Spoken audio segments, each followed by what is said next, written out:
The curling rink doesn't sleep. It waits. After the town has gone quiet, after lights in house fade, the building hums back to life in its own low rhythm. Beneath the concrete, the refrigeration units vibrate steadily. The ice stretches long and narrow, the pebbles sharp and unbroken. Along the boards, the stones rest in their rows. Late ice belongs to the men who train after everything else is done. Careers here are measured in fractions. Men talk about line and sweep because the margins are too small for anything else. The language stays technical because loss lasts longer than pride. The ice records mistakes. It answers only to repetition. Once a player steps into the hack, the sheet responds. It knows who belongs. This is Clean Takeout. Chapter 1. Burned at the hog line. The side door of the curling club groans on its hinges. Nate Halling knows by heart. He steps inside, and the latch clicks shut. Nate's boots scrape once on the concrete walkway, before the sound is swallowed by the rubber matting at the edge of the sheet. Sheet 2 stretches out like a cathedral of ice. Nate doesn't look around. His eyes flick upward, past the flickering LED lights to the rafters. There, hanging in the shadows, is a provincial banner from 2018. His name is on it in faded gold letterings. Finalist. He had been the next big thing for exactly one season, felt the heat of television cameras on his neck, and heard a scout promise him the world. Then the calls stopped. He just didn't quite make the cut. Nate set his back down by the boards. He shrugs out of his heavy parka, his maroon practice shirt pulling taut across shoulders. The stones sit in the rows along the boards. 44 pounds of granite. Nate walks the line, heel to toe. He paces the length of the sheet. He watches how the light breaks across the pebble. A tiny water droplet frozen onto the surface. He drags the tip of the broom once. He doesn't just see the ice. He feels the resistance through the handle, a vibration that settles in his chest. The ice answers him. It tells him it's fast today. It tells him it's the only thing in this town that still respects his timing. Cal Bennett steps onto the ice without ceremony. He drops his bag with a dull, heavy thud. Cal crouches near the hog line, pressing his bare palm to the cold surface. He lifts his hand and rubs his fingers together, testing the moisture. "You're early," Cal says, his voice gravelly and low. Nate taps his broom once. "You're late." Cal's mouth twitches, his eyes tracking the surface of the ice before they ever settle on a person. "They sent a new guy today." "I know," Nate replies. "He's higher circuit, used to perfect ice." Nate's jaw tightens. "I know what that feels like." Cal holds his gaze. "Then don't let his noise distract you." Nate doesn't answer. Cal heads towards the locker room, the heavy wooden door groaning shut behind him. Then the second arrival. Quicker steps. Lighter. Evan Price hit the ice like he's already halfway through his coffee, broom in hand, giving the hack area a quick once-over. Hell of a time for a skate boss. The bar upstairs already half cleared out, and here we are, chasing rocks in the dark, he says to Nate, voice bright but edged with the usual dry humor. He glances towards the door, like he's expecting trouble. "So, the golden boy from the south, finally showing up?" Nate doesn't look up. "Front end. Power thrower. We need what he brings." Evan snorts, gives his broom a lazy spin over his shoulder, like a show-off move. "Just keep things smooth, Nate. We don't need a circus on the ice." Nate meets his eyes. Evan grins. They both go back sweeping, the motion easy now. Nate steps into the hack without a stone. He plants his foot and shifts his weight, feeling the balance settle through his hips and spine. Evan moves at the far end of the sheet, sweeping out of habit. Nate rolls his shoulder once, hearing the faint click of his joints. He looks at the trophy case near the exit. Inside a small, most promising junior award sits under a layer of dust. The silver is tarnishing. It's been there for 12 years. He treats his broom like a weapon now. Everything stands ready. This is the moment Nate liked best. The heartbeat before the release, the moment where he is still in total control. The door at the far end of the ring doesn't just open, it bangs, a sharp metallic strike that echoes. Jonah Mercer steps through without hesitation. He doesn't pause to respect the quiet. He carries a designer gear bag over one shoulder, his high-end technical jacket still zipped to the chin. He stopped just inside the doorway to let the space register him. He scans the eyes, Cal by the boards, Evan at the far end, Nate standing motionless by the hog line. Jonah's eyes move once. He doesn't nod. He doesn't offer a greeting. Evan straightens, his jaw tightening as the silence stretches too long. What a butthead, he thinks, the irritation flaring sharp and hot in his chest. Jonah drops his bag onto the concrete walkway. The thought carries too far. He peels off his jacket and drapes it over the bench, as if the arena had been waiting for his arrival. Cal steps forward. Jonah Mercer? Jonah nods once. Cal Bennett, Cal says. Jonah gives a short dismissive hum. That could mean anything, from agreement to a challenge. Cal gestures toward the ice. Grab a broom. We'll start warm-ups. Jonah's eyes flick to the stone lined up like soldiers along the boards. Then they settle on Nate. Sure. One word. Flat. Evan watches him move onto the ice. Jonah walks with the easy, arrogant stride of someone used to being watched.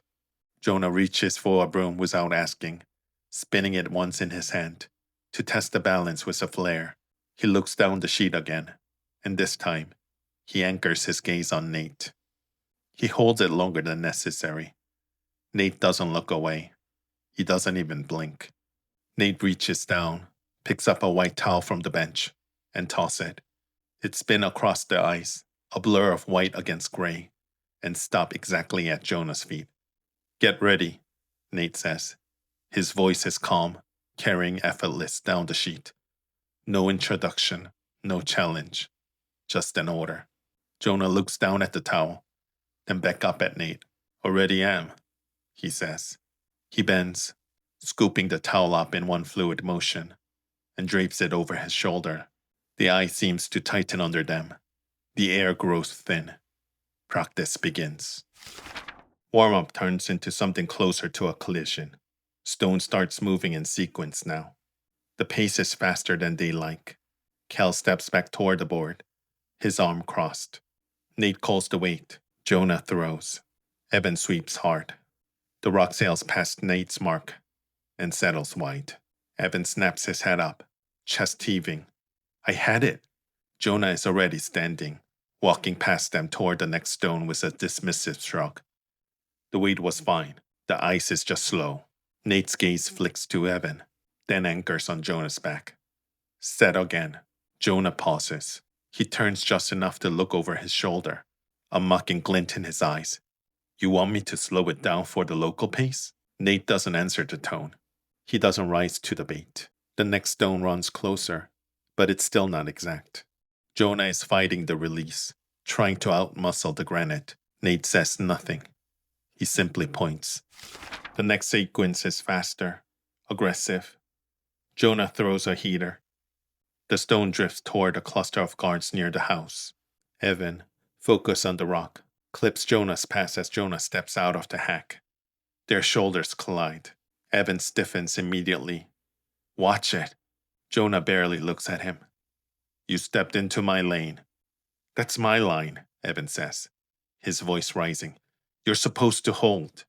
Cal's voice cut through the tension like a blade. Reset now. They obey, but the air stays charged. Nate walks in from the skip's end. He doesn't raise his voice, and he doesn't even look at Evan. He walks straight to Jonah. He grabs Jonah's shoulder, firm, corrective. The grip lands harder than Nate intends. Jonah feels it instantly, the pressure of a hand that has owned the ice for a decade. Jonah turns sharp, his eyes flaring with a sudden dangerous heat. Nate doesn't release him right away. He maintains the grip. Hold it, Nate says. You don't move until the stone is past the hog line. Jonah shakes him off, shrugging the hand away with a violent jerk of his shoulder. Don't. Cal steps forward one pace, then stops. I said reset. Silence drops over sheet 2. Jonah straightens slowly.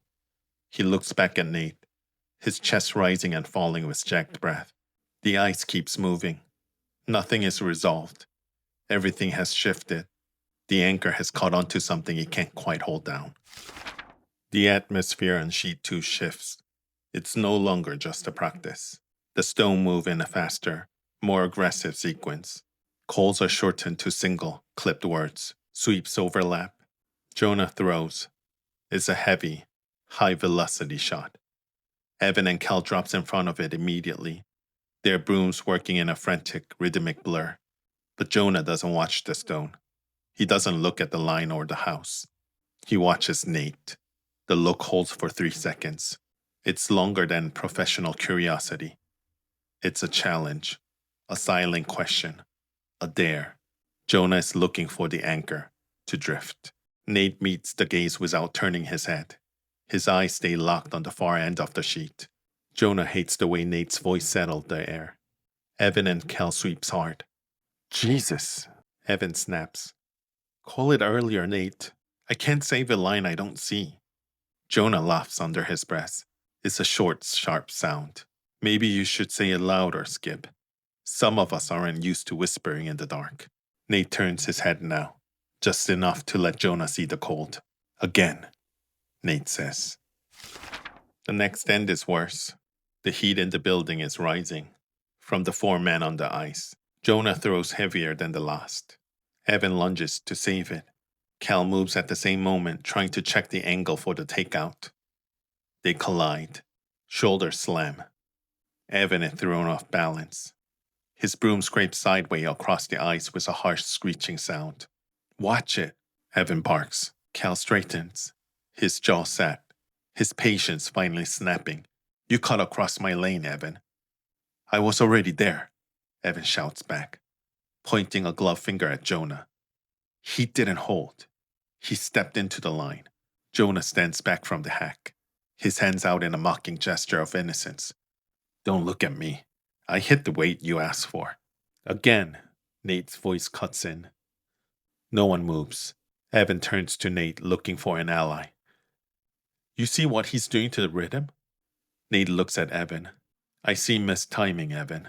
Jonah scoffs, spinning his broom. This isn't solo work, Cal says, his eyes to Jonah. This isn't a showcase for the City Scouts. You don't fight each other on my sheet. He moves his gaze to Evan, then finally to Nate. And you, Cal says to Nate, call earlier or shut up. He looks at all of them. I'm not watching head games on my sheet. Silence drop over sheet 2. Nate absorbs the hit. He nods once. Jonah looks between them, his jaw tight. Reset now, Cal orders. They reset. No one speaks. No one even breathes too loud. Jonah slides again. This time it's controlled, sharp. A perfect execution of a slide. He throws like he's proving something to the ice itself. The stone lands close. Good enough.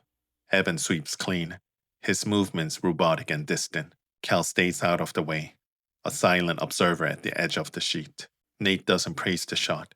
He watches Jonah stand, his chest rising and falling. Sweat darkening the collar of his expensive practice shirt. Jonah looks back instinctively, his gaze searching for Nate's. Something sits there now. Cal claps his hand once, the sound echoing like a gunshot. That's it. Locker room. The spell breaks. Bodies move. Voices return. Jonah brushes past Nate on the way off the ice. There is a half-inch of freezing air between them. The practice winds down, but the air doesn't settle. You're fighting my call, Nate says to Jonah. Jonah doesn't turn around. I threw it like you told. Nate grabs him by the shoulder. It's too much power. Evan shifts nearby, his eyes darting between them. Nate walks closer. You're not the only one whose career is on the line here. Jonah exhales a harsh sound of frustration. Then stop treating me like a piece you move around the house. The ice holds the silence between them. Brittle and dangerous. Cal steps in. Wrap it up. The team begins collecting gear, the sound of the rink returning to the mundane. Cal gestures toward the heavy double door. Beer after shower? First round's on the rookie.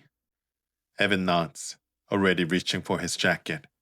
Jonah bends to grab his towel from the bench. Before he can straighten, Nate intercepts him. Your release, Nate says quietly. You open your hand too early. You're trying to force the curl instead of letting the ice take it. Keep it close through the slide. He adjusts Jonah's shoulder by a fraction of an inch, forcing his posture into a more rigid line. Jonah stills. Then he shrugs Nate's hands off. I got it, Jonah says, his voice tight. Their eyes meet. Cal turns away, and Evan follows him toward the exit. The system moves on, leaving Nate and Jonah behind in the cold. The water is already running when Nate and Jonah enter the locker room. Steam hangs in the thick, rolling curtains. At the far end, Cal and Evan are finishing up, their voice muted and distorted by the tile and the spray, talking about curling, about the weather, about nothing important. Cal shuts his water off first. Evan follows a moment later. They move with the ease of men who have shared this space for years, bodies exposed without thought. Jonah stalls by his locker. His eyes flick once toward the shower before he can stop himself. Just a glance. Cal and Evan don't notice. They've already reaching for their towels, their minds already at the bar. Nate notices. He catches Jonah's gaze in the mirror. Nate said nothing. He simply watches Jonah's reflection until Jonah looks away. Jonah steps under the water, his shoulders tight as the spray hits him. Nate follows, taking the shower head beside him. There are other stalls, but he chooses the one closest. There is no pretending this is spacious. No one speaks. Cal and Evan finish dressing, their voice fading as they head toward the door. See you at the bar, Cal calls out. The door swings shut with a heavy thud. Footsteps fade down the hall. The locker room quiets, leaving only the sound of the drumming water. Jonah shifts his weight, reaching for a soap he doesn't actually need yet. Nate stares at the white tile. His jaw set so tight the muscle is jumping. His breath is measured, forced into a rhythm that matches the water. Nothing happens. No one moves. After shower, they dress in the locker room. Jonah pulls his shirts on, his movement jerk and sharp. He reaches for his bag ready to bolt. But before he goes, you don't get to put your hand on me like that. Jonah looks over to Nate, his voice cracking in the silence. Nate looks up from his locker. I corrected your release. That's my job. That wasn't correction, and you know it. Nate stands. He doesn't move closer, but the space between them seems to vanish anyway. Nate's taller than Jonah, broader. Jonah turns to leave, but Nate moves before. He grabs Jonah's arm and shoves him back. Jonah hits the metal locker. The impact knocks the breaths from Jonah's lungs. They freeze. Nate's hand is pinned in Jonah's chest, his fingers bunching the fabric of Jonah's shirt. Nate is close enough to see the amber flecks in Jonah's eyes. Jonah shoves Nate back. The shove carries them both farther than intended. Jonah's heel catches on the uneven bench, and they both hit the floor hard. Nate is above him in a second, knees flanking Jonah's side. One forearm locked across his chest like a granite guard. Jonah twists once, a frantic snarl of the movement, and fails. Nate leans closer, his breast hot and racked in the silver space between them. Jonah's hands are trapped. He has no leverage, no angle. His eyes flick toward the door, then settles on Nate's mouth. Jonah lifts his head and kisses him. It's an assault, a collision, a desperate attempt to short-circuit Nate's brain. It works. Nate freezes. They break apart, scrambling to their feet. Jonah brushes his hands on his shirts, his eyes bright with a malicious kind of triumph. You like that? Jonah smirks. He looks Nate up and down, a crooked, mocking grin. Relax. Doesn't look like it did much for you anyway. It's a blade wrapped in a joke. Nate strikes. A flat, sudden punch to Jonah's face. Jonah staggers back, shock flashing into a white-hot rage. What the hell? Jonah swings back, wild and clumsy. Nate is faster. He catches Jonah's wrist, spins him, and slams him back against the locker. This time Nate doesn't hold back. He pins Jonah's wrist above his head, his chest heaving against Jonah's. Their eyes locked, a silent screaming match of wills. Nate leans in, his jaw set, and kisses Jonah back. It's Nate proving that if Jonah wants to break the rules, Nate will be the one to set the new ones. The locker room door groans open. Reality snaps back. They break away fast. Evan stands in the doorway mid-sentence. You guys coming? Cal's already... He stops. The room is a crime scene. Jonah is standing too close to the wall, his chest rising and falling, his mouth reddened. Nate is standing like a statue, one hand half clenched. What's going on? Evan asks. He looks at the scuff marks on the floor, then at Nate's jaw. Jonah laughs, asks the skip. He was just giving me some private instructions. Jonah grabs his bag, his shoulder clipping the doorframe as he storms out. The sound of his departure echoes down the long, cold hallway. Evan stays. He looks at Nate. You good? Nate doesn't answer. Evan exhales hard through his nose. Rink bar. Don't be late. The door closes. Control works best when everyone agrees to it. The ring teaches that early. Lines matter. Timing matters. Authority holds as long as it moves faster than doubt. As long as nothing unexpected steps onto the sheet. Tonight something did. Nate knows the difference between force and command. He's built his life on it. On reading surface. On correcting small deviations before they turn into losses. This wasn't that. Whatever started tonight didn't end on the floor or in the locker room. It followed him out, quiet and unresolved, waiting for the next moment when control will be tested again. And next time, it won't be contained by rules alone. This was Clean Takeout, Chapter 1, Burned at the Hog Line. For more stories on gay audiobooks, don't forget to subscribe, like, and share. The rink is quieter at night. Only one sheet burns bright beneath the rafters, a long white rectangle floating in a dark building. Lay dice belongs to men who work all day and train anyway. The boards creak when the building settles. The pebble is sharper now, harder under the stones, less forgiving. Every mistake travels farther. Every connection has to be cleaner. There are no spectators at this hour, no banners watching, no noise to absorb impact. Just granite, just breath, just timing. On late ice, there's no guard to soften a hit. This is Clean Takeout, Chapter 2, No Guard on the Ice. The rink bar is warmer than the ice, but only barely. A television hums above the counter. Hockey highlights flickering across dusty bottles. The lights are low, yellowed, soft enough to blur the cracks in the ceiling tiles. The bartender wipes the counter in slow arcs and glances at the clock. They take their usual table. Nate settles with his back to the wall, shoulders squared. Evan slides in beside him, quieter than normal. Jonah drops into the opposite chair, restless. Cal doesn't sit. He looks at Jonah's jaw, then at Nate's rigid posture, then at Evan. Evan meets his eyes, gives a small shake of his head. Cal exhales one through his nose. 4 beers hit the table with soft thud. Jonah grabs his first, drinks deep. Nate watches the bruise darken along Jonah's cheekbone, purple blooming under sodium light. Cal finally sits. His gaze locks on Nate and Jonah. Whatever happened back there, he says evenly, doesn't happen again. You didn't even ask what.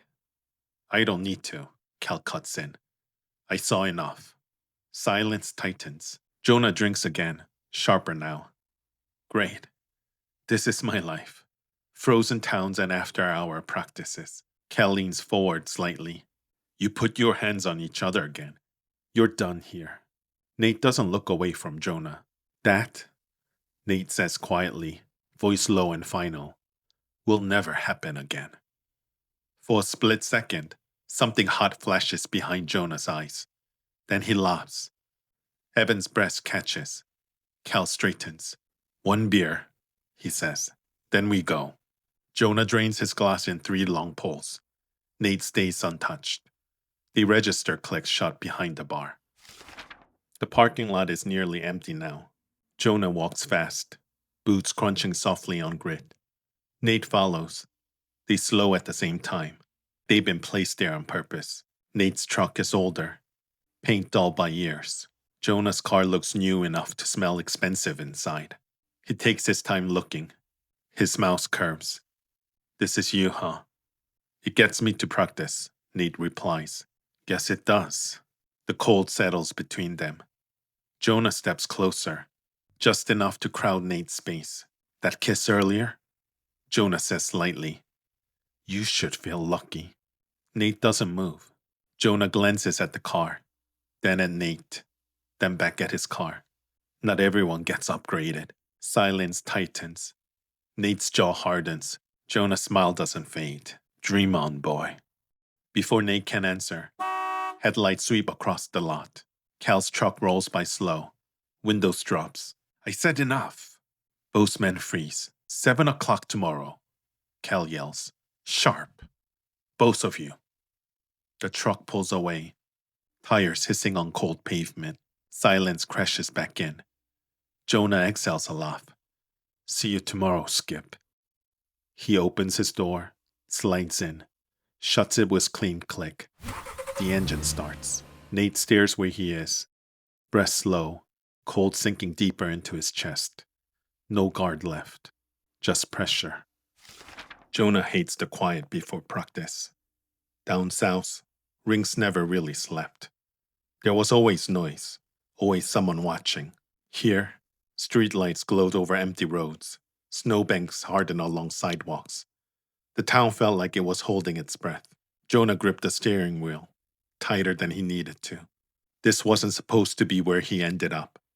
One sponsor pulling, one coach calling him emotional, one meeting that turned into a development reset. Everyone knew what that meant. Disappear for a while, get smaller. He pulled into the rink lot and cut the engine. The building looked older up close. This is my life now. He sat for a moment longer than necessary, before stepping out into the night. The small gym beside the ice sheet was already lit. Cal stood beneath the wall clock with his arm folded, stopwatch in hand. When Nate came through the door first, his breath was still fogging. Cal gave a single nod without looking up. Good, Cal said, voice low and even. The door opened again 6 seconds before the hour. Jonah stepped in, jacket still zipped. He met Cal's glance and shrugged once, the motion casual but tight at the edges. On time, Cal replied. He pointed toward the mat in the center of the room. Warm up, now. The stopwatch clicked. 30 minutes. Jonah moved to the mat first and lay back. Knees bent, feet flat. Nate knelt at his ankles without hesitation, hands crossing around them. Jonah rose in one quick motion, too quick, momentum carrying his face close to Nate's. Breast brushed skin, warm, unsteady. And for a split second, Jonah's mind flickered to a gym in Toronto. Someone laughing breathless above him. He pushed the memory down and dropped again. Up, once more. Another fragment surfaced. A hotel room after a tournament. Someone whispering how unstoppable he looked. Jonah exhaled sharply through his nose. Nate's grip tightened, fingers pressing a fraction deeper into Jonah's ankle, anchoring the hips so the movement stayed clean and controlled. Jonah rose again, slower this time, deliberately.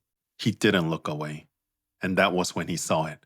Nate's eyes held his, with an intensity that felt almost impersonal. It landed wrong in Jonah's chest, in a way he wasn't used to. Down again, and up. The closeness felt different now. Heavier, more deliberate. Nate's breast came hotter against his face. His eyes stayed locked, watching Jonah without devouring. That unsettled Jonah more than any flirtation ever had. The memories of other gyms and other nights faded entirely. All that remained was the burn in his thighs and core, the heat radiating between their bodies in a small space, the strange pull in his chest that had nothing to do with workout, and everything to do with the man kneeling in front of him. When they switched, Nate lay back on the mat without a word. Jonah knelt, hands closing around Nate's ankle, the same way Nate's had closed around his. Nate rose, and their faces came close again. Jonah leaned in automatically, instinctive, almost protective, to steady the rhythm. Nate's breast hit his cheek in short, hot bursts. His chest rose and fell under the thin shirt, fabric clinging where the sweat had begun to darken it. But Nate's eyes never wavered. They locked on Jonah's. Neither looked away. The air between them thickened. Cal's voice cut through from the side. "Switch back."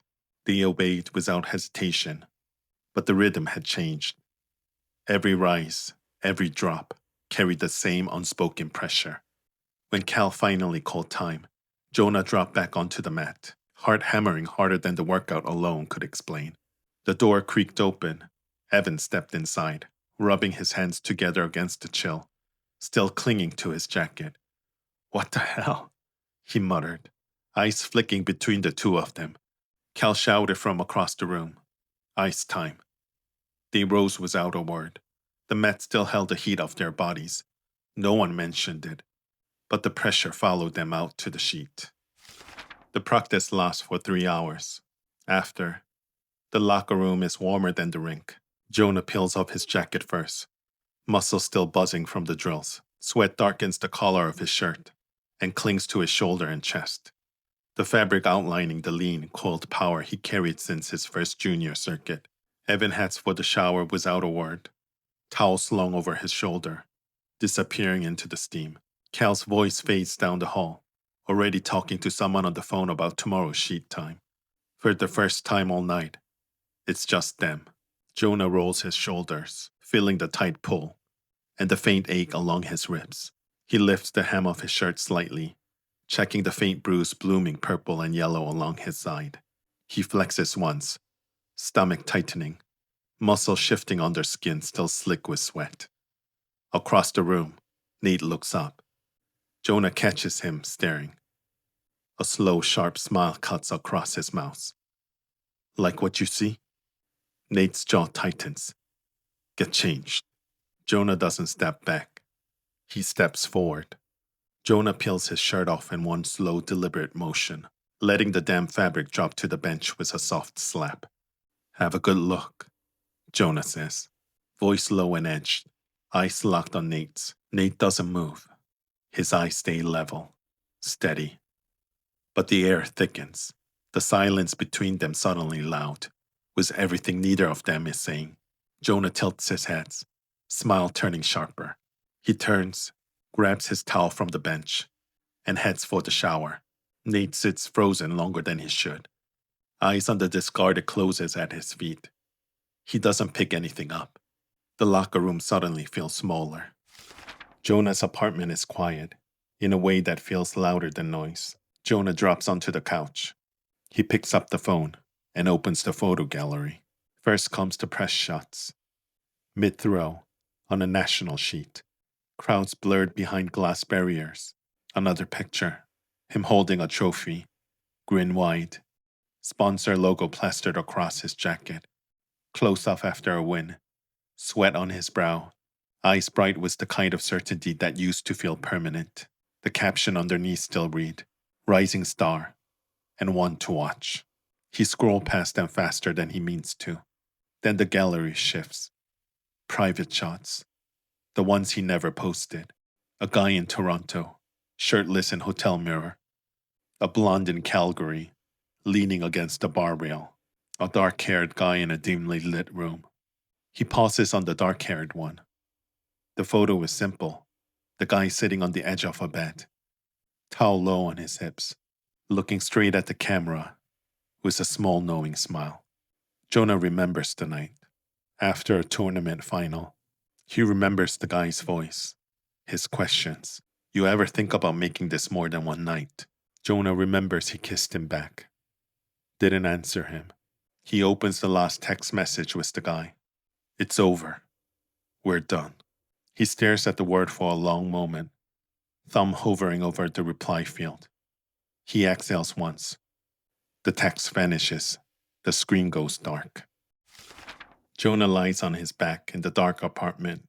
He stares at the ceiling, chest rising and falling too fast for sleep. The memory rises uninvited. He remembered halfway through reheating leftover when the phone lit up. The name wasn't saved anymore, but he knew who it was. Vincent. The same dark-haired guy whose photos he had paused on earlier. Hey, silence on the other end. Long enough that Jonah could hear the faint hum of the traffic behind the voice. The same background noise that used to follow them out of bars and into elevators. So you didn't even bother telling me you were here. Jonah closed his eyes, leaning against the counter while the microwave hummed behind him. It's just temporary. That's what you said last time, Vincent said. You always disappear after tournaments, Vincent continued. You always get distance after win, after parties, after someone new. Oh, come on. A bitter laugh had cut through the line. You sleep with everyone, Jonah. The words had landed heavy, like a stone thrown too hard, and refusing to curl back. Jonah swallowed. The microwave beeped once. I do care about you. I know, Vincent replied. That's why it hurts. I can't keep doing this. Sorry. The line had gone dead. Jonah had stared at the phone until the screen faded dark. Now back in the dark bedroom, that same memory plays again. Vincent's face comes back clear. The sharp line of his jaw, the voice, the laugh, all of it, still sharp enough to sting. He shifts under the sheet. The room is quiet, except for his own breathing. Vincent's face is there at first, but even as Jonah tries to hold on to it, the image starts to blur. Nate's face overlapping, sliding into place like a stone finding its final curl on the button. Jonah doesn't know why Vincent's face, the one that used to burn bright in memory, is dissolving under Nate's gaze. The silence rushes back in. He stares at the ceiling again. He just lies there. Sleep doesn't come. Outside, the snow continues to fall. The apartment stays dark. Jonah closes his eyes, but the silence doesn't leave. The next day, the rink is dark when Jonah arrives. He drops his back hard against the boards, the sounds echoing off empty stands like a challenge. No one's there to answer. He stands in the middle of the sheet for a moment, breast fogging in the cold, then throws. Hard. Too hard. The first stone leaves his hand with a crack of release, rocketing down the sheet and slamming into the boards. Another stone follows, then another, each one missing the house by wider margins than the last. The rhythm is wrong. It's forced, jagged, nothing like the smooth flow he used to find under the bright lights. Sweat beads on his forehead despite the cold, drips into his eyes, stings. He wipes it away with the back of his glove and throws another one. The stones scatter across the sheet like mistakes he can't correct. The ice takes every hit, absorbs every miss, and it gives nothing back. Jonah throws until his arms shake, until his lungs burn, until the fury starts to feel like exhaustion instead of fire. He stops only when he can't lift another stone.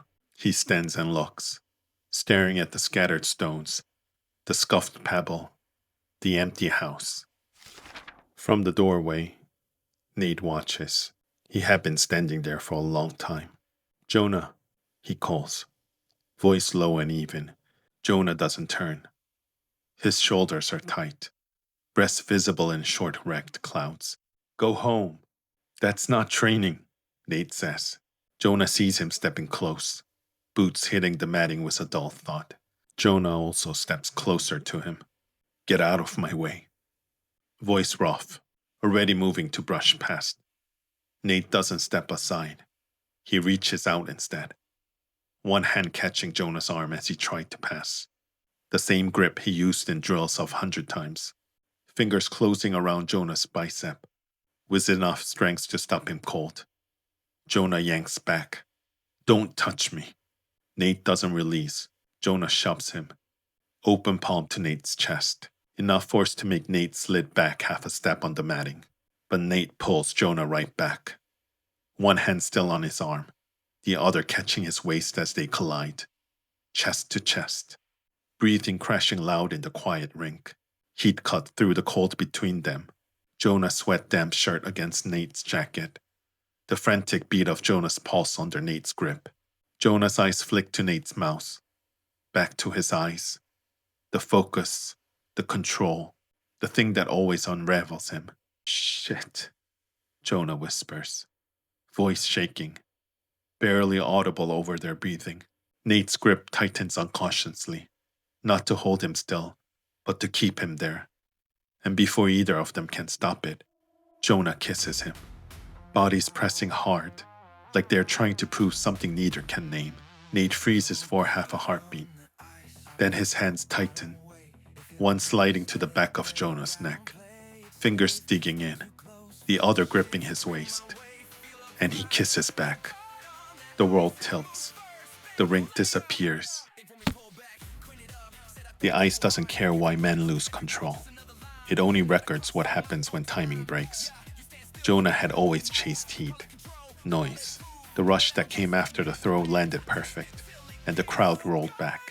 Nate had always chased precision, systems, the discipline that kept chaos from spilling across the sheet. They told themselves this was about training, about performance, about fixing what was slipping. But friction has its own language. Pressure doesn't disappear, it redirects. It had all been moving toward this. Not a confession, a collision. The ice would be different after tonight. So would they.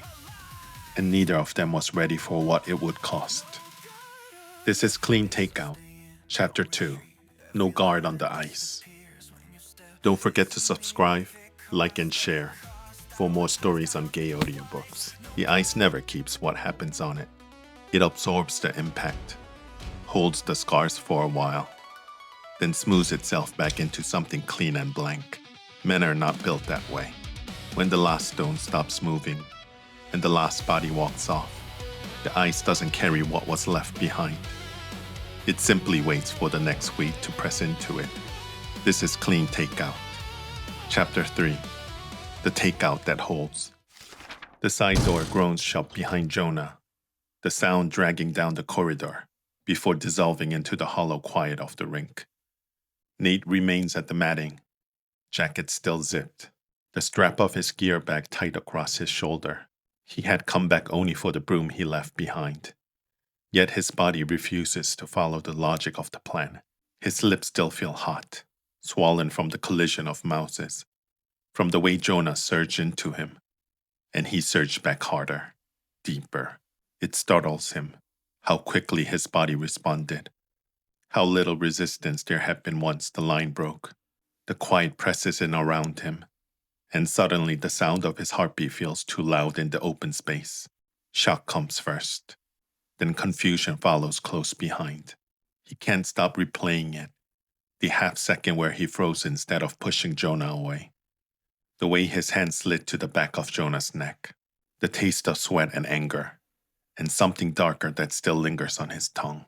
Nate exhales slowly, forcing control back into his lungs as he looks down the empty sheet, the hack set unused, the hog line clean, the pebble still scuffed, where Jonah's boots burned the ice. For a moment, memory breaks through without warning, bright lights flooding his vision, stands packed tight with bodies, his name's rolling down from the rafters after a perfect takeout, the roar swelling until it drowned out everything else. A younger version of himself stands there in the center of it all, shoulders squared, certainty in every movement, the world watching and believing he belonged. The image fades as quickly as it appears. The stands are empty now. He stares at the spot where Jonah had been moments ago, where the collision happened. His hand tightens around the strap of his bag. He walks toward the door, leaving the light blazing behind him. The next day, the rink is quiet again. The same single sheet lit under the overhead lights. Nate takes his place in the hack without looking down the ice. Jonah lines up at the far end, shoulders tight, eyes fixed on the house. Evan grips his broom. Cal stands back with his arm folded, already watching. Nate calls the opening weight. Jonah throws too hard. The stone rockets past the house before Evan can slow it. The next stone drifts wide. The miss is worse, barely clipping the guard before spinning uselessly away. Silence stretches across the sheet. Evan sweeps the debris aside harder than necessary. Cal doesn't move. Evan, you take the next stand. The stone curls clean and lands near the button. Evan let out a short breath of surprise. There it is. They try again. Another clean draw. Even closer. Evan grins and lifts his broom as Jonah walks past. They slap palms in a quick high five. The sound sharpened the quiet ring. Cal nods once from the boards, then bring his hands together in two slow claps. Jonah's shoulder loosen, for the first time all practice. Nate watches from the hack, something tightening in his chest. With Evan calling, Jonah finds rhythm. When Nate resumes calling, it unravels again. They pass each other again and again on the sheet. When arms touch by accident, both pull away instantly, sharp and awkward. Tuesday slides into Wednesday, Wednesday into Thursday. Same lights, same distance. Nothing resolves. If anything, the space between Nate and Jonah grows heavier. The rink feels different in daylight. The overhead lights are still on. Afternoon practice is rare, the kind of ice time only given when something important is coming. Regionals are close enough now to taste. They've been running drills harder than usual. Fewer breaks, tighter calls. Cal hasn't said it out loud, but everyone feels the shift. Then the side door swings open. Cold rushes in first, followed by warmth. Sarah steps through with a large cooler, balanced against her hip. Two small kids tumbling in ahead of her. The boy wears a hockey jersey far too big for his thin frame, sleeves dangling past his hands, while the girl is wrapped in a bright scarf that trails behind her as she runs along the boards. Shoes off the ice, you animals, Sarah calls lightly. They skid to a stop on the rubber matting. Laughing, Cal jogs over immediately, dropping to one knee in front of his son to retie laces that had already come loose. Sarah sets up along the bench near the boards. Sandwiches wrapped in wax paper come out first, and containers of sliced fruit lined up neatly. Evan lights up like a kid himself. You're spoiling us, Sarah. Someone has to feed you before Cal kills you, she says with a tired grin. Cal doesn't look up. The kids race each other down the matting. Evan grabs a sandwich first. If I throw better this week, this is the secret weapon. Sarah smiles. Nate accepts a bowl of soup, eyes tracking the kids as they weave between gear bags and broom. The girl climbs onto the bench beside Jonah and holds out a cookie. You're handsome. Jonah blinks, then takes it carefully. Thanks, kiddo. She hops down and runs back to her mother. Jonah finds himself laughing once, then again. But for Nate, the noise presses in. After a moment, he stands. I need some air. No one argues. He heads down the hallway without looking back. Cal watches him go, then nudges Evan with his elbow. Go check on him. Evan hesitates, only a second before following. Cal settles beside Jonah on the bench, resting his elbow on his knees. Big week, he says quietly. Jonah nods. Yeah. Cal studies him for a moment. You're throwing better. Trying, Jonah says. Good, Cal replies. But remember something. This game coming up matters. A lot.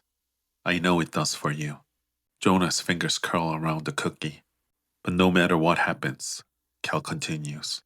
Good shots, bad ends, win or loses. We play as a team. That's how you lost in this sport. Jonah swallows. Yes, sir. Cal smiles faintly. No need for the sir. Just mean it. Jonah nods again, quieter this time.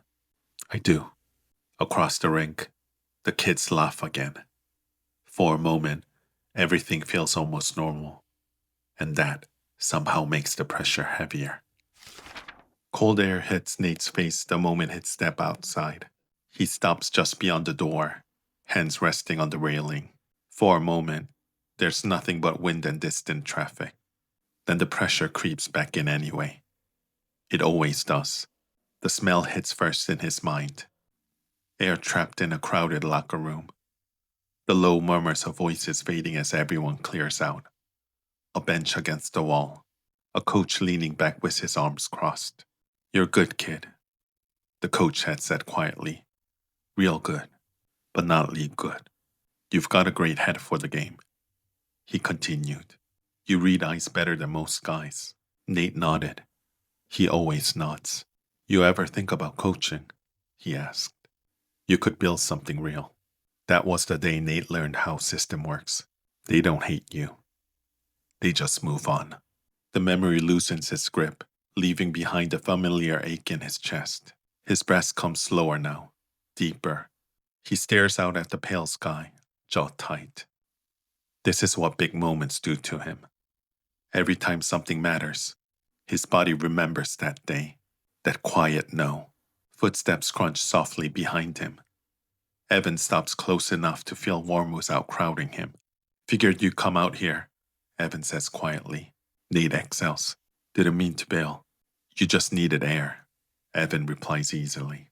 They stand side by side, watching clouds drift. Cal worries about you, Evan says after a beat. Nate lets out a faint breath of a laugh. Cal worries about everyone.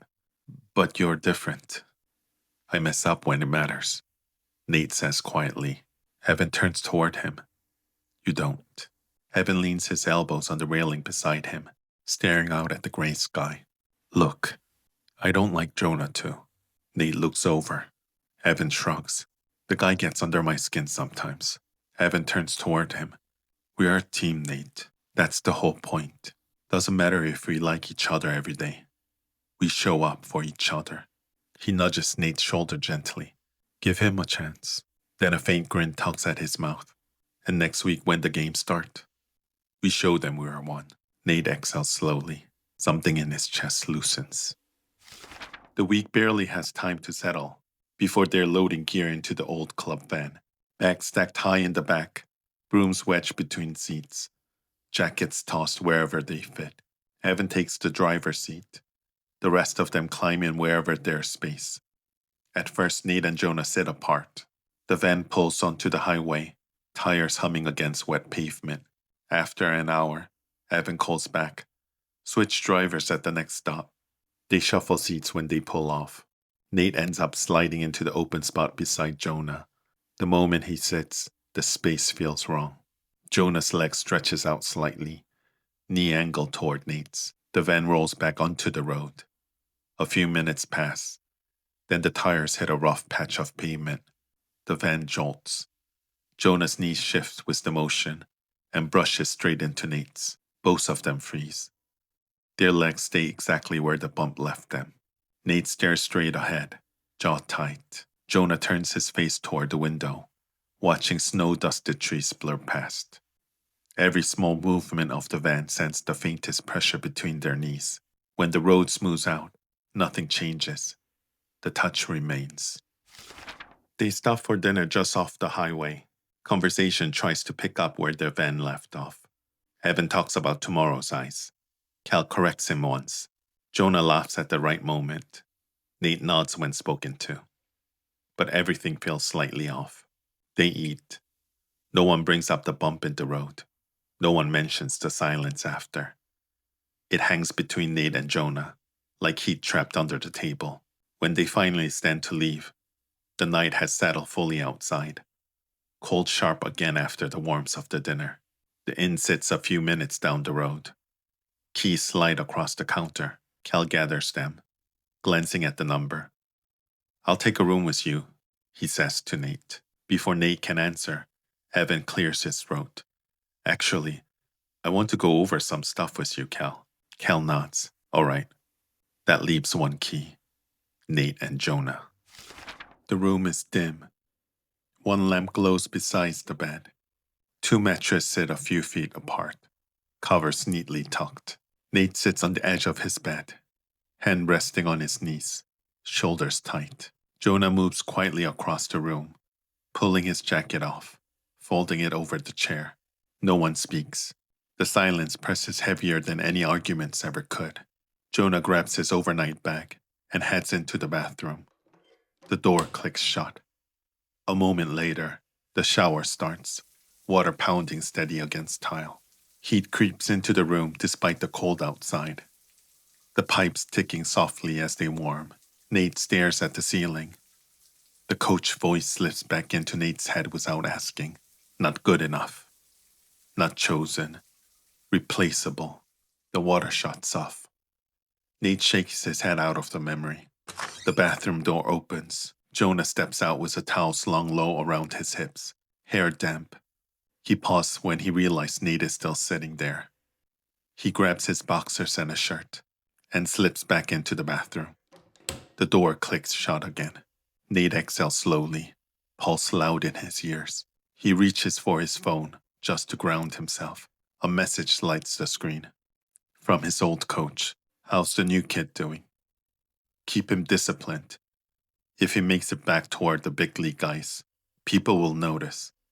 That kind of attention opens door for you too. Don't screw this up. The words settle heavy in Nate's chest. Even now, still being measured, still being steered. The bathroom door opens again. Water's hot if you want it. Nate nods once. Yeah. Jonah climbs into bed and turns toward the wall. The lamp clicks off. Dark fills the room. Nate stands slowly, then walks into the bathroom, closing the door gently behind him. Nate lies on his bed facing the wall. The room is dark and quiet, broken only by the faint hum of the heater, and Jonah's steady breathing across the space. The mattress dips under Nate's weight. He closes his eyes, tries to sleep, but his mind doesn't slow. Instead it drifts, back to the rink. The white of the ice stretches wide and endless beneath his feet. The stands rise full and loud, sound pressing in from every direction. His team stone slides out of the hack. Nate calls the takeout, but it misses. They reset. Another stone, another miss. Stones scattering everywhere. Nate's chest tightens. His hands sweat. The ice feels wrong beneath him. The coach's voice cut through the noise. Focus. He tries. Calls another shot. It misses worse than before. Nate's vision blurs. Fuck all of it. The words rip out of him, and Nate jerks awake with a raw, broken shout that tears through the dark room. Jonah is up instantly, eyes adjusting to the faint streetlight slipping through the blinds. He crosses the room without thinking, bare feet cold on the carpet. Hey, you okay?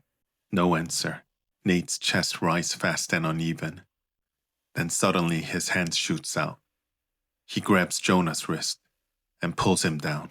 Jonah stumbles forward, landing half on the mattress, half against Nate's chest. Before he can react, Nate's arm wraps around him tight, almost desperate.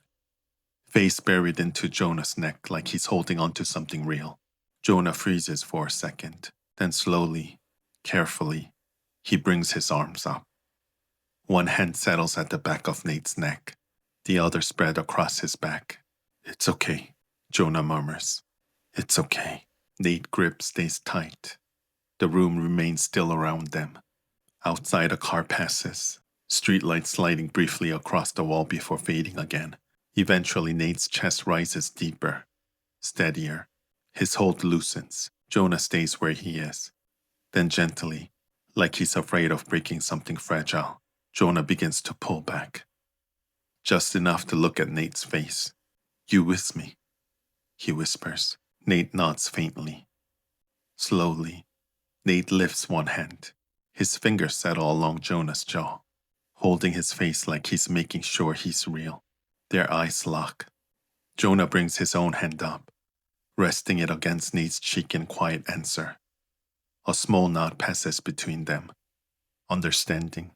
Everything they've been circling finally settling into place. The room stays silent around them. Morning comes thin and gray through the blinds. They get dressed without words, moving around each other carefully, brushing past once in the narrow space. Morning ice is sharper. The crowd is small, bundled in coats, but loud enough to matter. Nate takes his place in the hack, jaw tight. Across the sheet, Jonah meets his eyes. The first end goes rough. Jonah overthrows the opening draw, sliding too deep. Next shot, Evan mistimes the sweep. A guard clips the stone. Nate's next call comes late. The house feels wrong. Nate looks to Jonah. Jonah nods once. The next release is smoother. The call comes earlier. The sweep hits clean. The stone lands close. Another look. Another nod. The rhythm returns in pieces. Weight settles. Timing locks in.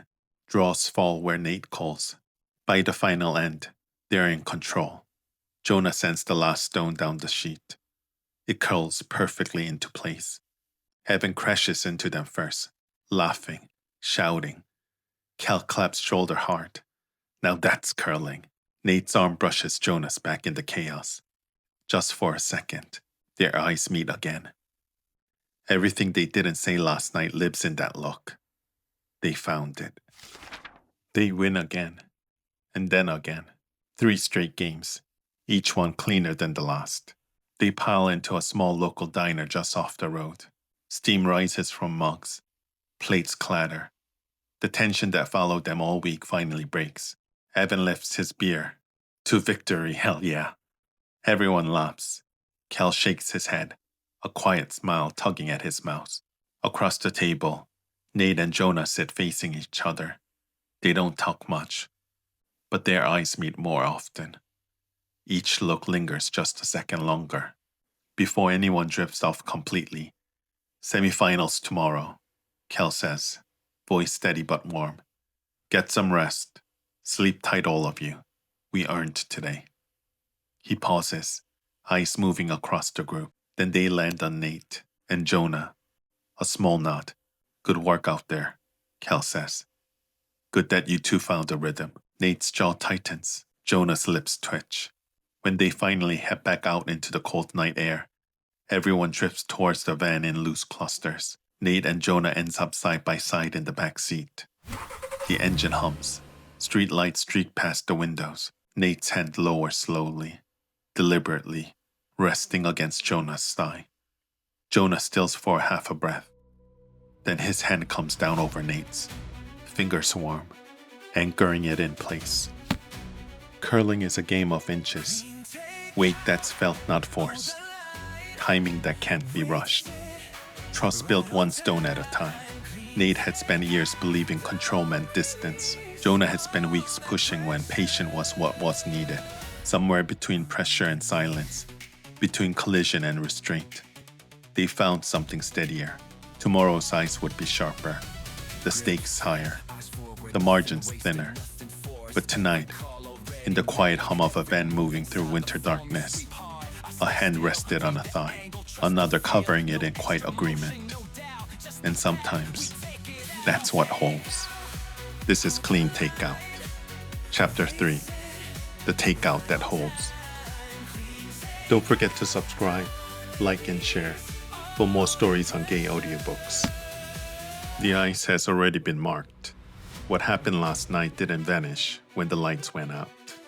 It stayed in the body, in the breath, in the way hands remember weight. Tonight the room is small. No crowd to watch, no team to interrupt. Just 2 men who finally stopped pretending the pull wasn't there. Heat builds slow. Not in words, not in rush.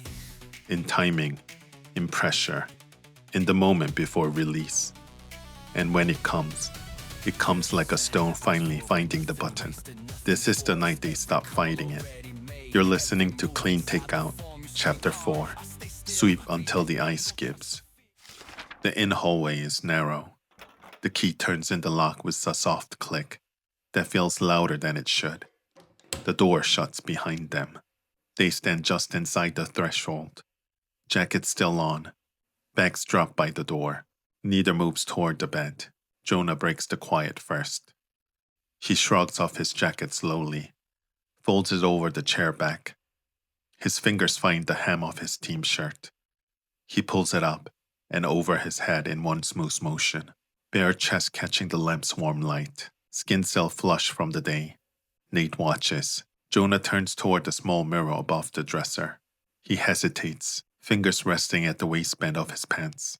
The room is so quiet he can hear his own heartbeat. He unbuttons, unzips, lets the pants slide down, steps out, stands there in underwear.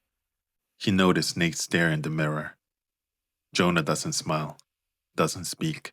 He grabs his towel from the bag, walks to the bathroom door, pauses, turns his head slightly, voice low, rough from the cold in the day. I'll shower first. Nate nods once, and he steps into the bathroom. The door closes. The lock clicks softly. Water starts, steady pounding against the tile.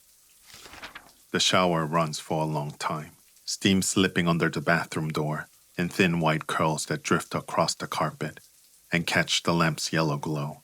Nate is already shirtless, sitting on the edge of his bed, towel wrapped tight around his waist, eyes fixed on the small television mounted on the wall. He doesn't really watch. The water cuts off abruptly, and the bathroom door opens. Jonah steps out, towel slung low around his hips, hair still damp and dripping slow trails down his neck and chest. Nate's eyes flick up, just once. He catches Jonah in the doorway, towel low, and he turns his face back to the TV fast. Too fast, pretending to watch the screen. Jonah stands still for a second, eyes on Nate's reflection in the darkened window beside the TV. He sees the quick turn away. He sees the tension in Nate's shoulders. He just watches Nate. Nate stands, walks toward the bathroom door without looking at Jonah. The door closes. The lock clicks softly. Water starts again. Jonah stands exactly where he was, in front of the bed. A moment later, his phone buzzes on the mattress. He looks down. Notifications stack across the screen. Unread messages piling up from the afternoon's wind. Dad, saw the highlights. Proud of you, son. Keep it up. Friend from Toronto. You killed it today. Another friend. Congrats, man. Semi-final locked. A new alert pops up. Local sports site. He taps it. The headline reads, Veteran skip and newcomer find rhythm. Below it a press photo. Evan laughing. Cal clapping shoulders. Jonah and Nate at the center. Arms locked tight around each other. Foreheads almost touching.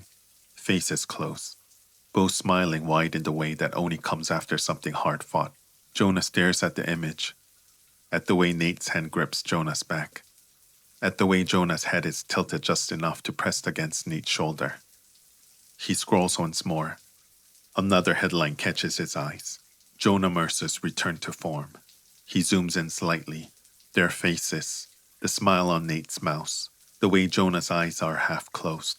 Like relief more than triumph. The shower still runs behind the locked door. He sets the phone face down on the bed, looks back at the bathroom door, and waits. Nate steps back into the room after the shower. He doesn't look at Jonah at first. His eyes flick to the small television mounted on the wall. He sits on the small makeup desk in front of the mirror, legs apart, towel draped loose around his waist. The lamp beside him throws warm yellow light across his shoulders. He takes the second towel, rubs it slowly over his hair. Through the mirror, he sees Jonah. Jonah is seated on the edge of the bed, towel low on his hips, arms loose at his sides, hair damp and dark against his forehead. Their eyes meet in the mirror. Jonah doesn't flinch, doesn't look away, doesn't smile. Nate keeps drying his hair, slower now, movements measured. He feels the weight of Jonah's stare like a pressure on skin. Jonah stands up, takes one step, then another, stops just beside Nate. Their eyes stay locked in the mirror. Nate sitting, Jonah standing behind him. No words. Nate's hand still on the towel. His chest rise and fall a little faster now. Jonah's hands move. One palm settles flat against Nate's shoulder from behind. The other slides to Nate's upper arm, fingers curling gently but firm. Nate's breath catches. Jonah pulls. Nate rises from the desk. He turns instinctively, body wanting to face Jonah directly. Jonah's hand on Nate's shoulders tightens, just enough to stop the turn. He guides Nate back, keeps him facing the mirror. Nate understands. He stands there, Jonah behind him, both reflected in the mirror. Their eyes lock again. Nate gives a small nod. Jonah's hands move again. One palm settles flat against Nate's chest from behind. The other hand lowers, slides down Nate's stomach, stops just above the towel line. Nate's head tips back slightly, eyes fluttering close for a second. Eyes on mine. Jonah's voice is low, barely above a whisper against Nate's ear. Nate's eyes snap open again. They find Jonas in the mirror. The mirror holds them longer than either expects. Jonah's hand guiding Nate with the same rhythm Jonah will use on the ice when the stone needs to hold the line. Nate's chest rises sharp under Jonah's palm. Jonah's chin brushes Nate's temple. His voice stays low against Nate's ear, barely louder than breath. Take it. Nate's hips shift forward instinctively. Jonah's hands tighten. Morning ice is fast, colder, the kind that doesn't forgive mistakes. The crowd is small, bundled in coats, but loud enough to matter. Nate's ready to release his stone. Jonah broom in hand, body coiled and ready to sweep. The stone passes, and Jonah sweeps hard. In the mirror, Nate's breast matches the rhythm. Jonah's lip brushed Nate's ear. Eyes on mine. By the third end, the house starts filling their way. Draw falls where Nate calls. Takeout snaps sharp. The crowd grows louder. Nate pushes the next stone. Clean release. Perfect weight. Jonah sweeps. Full power. Eyes locked on Nate across the sheet. Cal shouts from the board. That's it! The stone curls perfectly into place. In the mirror, Jonah's hand glides every pulse, every wave, until Nate sags back against him. Chest heaving, eyes still open, still locked on Jonah's reflection. The crowd roars. Evan crashes into them first, laughing, shouting. Cal claps shoulder hard, voice blooming across the sheets. Now that's curling. Everything they started in the mirror lives in that look. They found it, and the final is waiting. The mirror still holds the heat of what just happened. Jonah lowers his head slightly to bring their faces closer, breasts mingling hot between them. His hand stays on Nate's hip, steadying, holding him in place. He looks down at Nate. Nate pulls back slowly. They hold the look. A small nod passes between them, understanding. Everything they've been circling finally settling into place. The final is razor close. Every end matters. Every call ends like a heartbeat. Nate stands in the hack. Jonah is at the far end, broom in hand, body coiled, eyes locked on Nate across the sheet. The score is tied. Last end. Nate pushes the stone. Clean release. Perfect weight. Jonah sweeps. Nate's voice cut across the sheet, low and commanding. Line it. Jonah sweeps harder. In the room, they move together again. Jonah lowers Nate to the bed. Nate on his back, Jonah following, settling over him. They face each other again, chest to chest, legs tangling, eyes locked. On the ice, Jonah sweeps harder, broom flashing, eyes never leaving Nate's. Keep it clean. They win. The crowd roars. In the room, Nate's hands slide up Jonah's back, holding him close. Jonah lowers his head, forehead touching Nate's. They stay like that, breathing slow and even, bodies tangled, sweat cooling on skin. Outside, wind rattles the window faintly. Inside, nothing moves except the rise and fall of two chests pressed together. They fall asleep like that. The small crowd is on its feet, scattered cheers rolling down from the stands, a few whistles cutting through the noise. Evan is laughing loud enough to drown out half the arena. Cal already clapping shoulders like he's trying to bruise them. But Nate and Jonah move slower, bodies still humming from the final end. The press corner is set up near the exit, a single camera on tripod, a local reporter with a microphone and a notepad. Cal steps forward first, shoulders squared, voice steady, the natural captain, even off the ice. Cal, 5 straight win this weekend. What changed? Cal shrugs, glancing back at the group. We got the rhythm back. Jonah's been sweeping clean. Nate's reading the ice like always. Evan and I, we just tried to keep up. Laughter ripples through the team. The reporter's eyes shift, land on Jonah. Jonah Mercer, your return to form has been the story all weekend. How does it feel to be back in the winner's circle? Feels good, he says, voice low but clear. Been a long road, but this team, they made it easy. The reporter nods, pen moving fast. Some people said you were washed up after the sponsor pull. What do you say to them now? Jonah's jaw tightens, just a flicker, then relaxes. I say they weren't watching close enough. Cal claps Jonah on the shoulder. The reporter turns to Nate. Nate Halling, veteran skip. You called the final end like it was nothing. What was going through your head? Nate's eye flicked to Cal first, and then to Jonah for half a second. Then back at the camera. Just a line, he says. Jonah swept it clean. That's all it took. The reporter smiles. Sounds like trust. Nate nods once. Yeah, trust. The photographer steps in. Victory photo guys. They gather. Evan on one side, Cal on the other. Jonah and Nate in the center. Nate's hand rises, settles on Jonah's shoulder. Jonah reacts without thinking.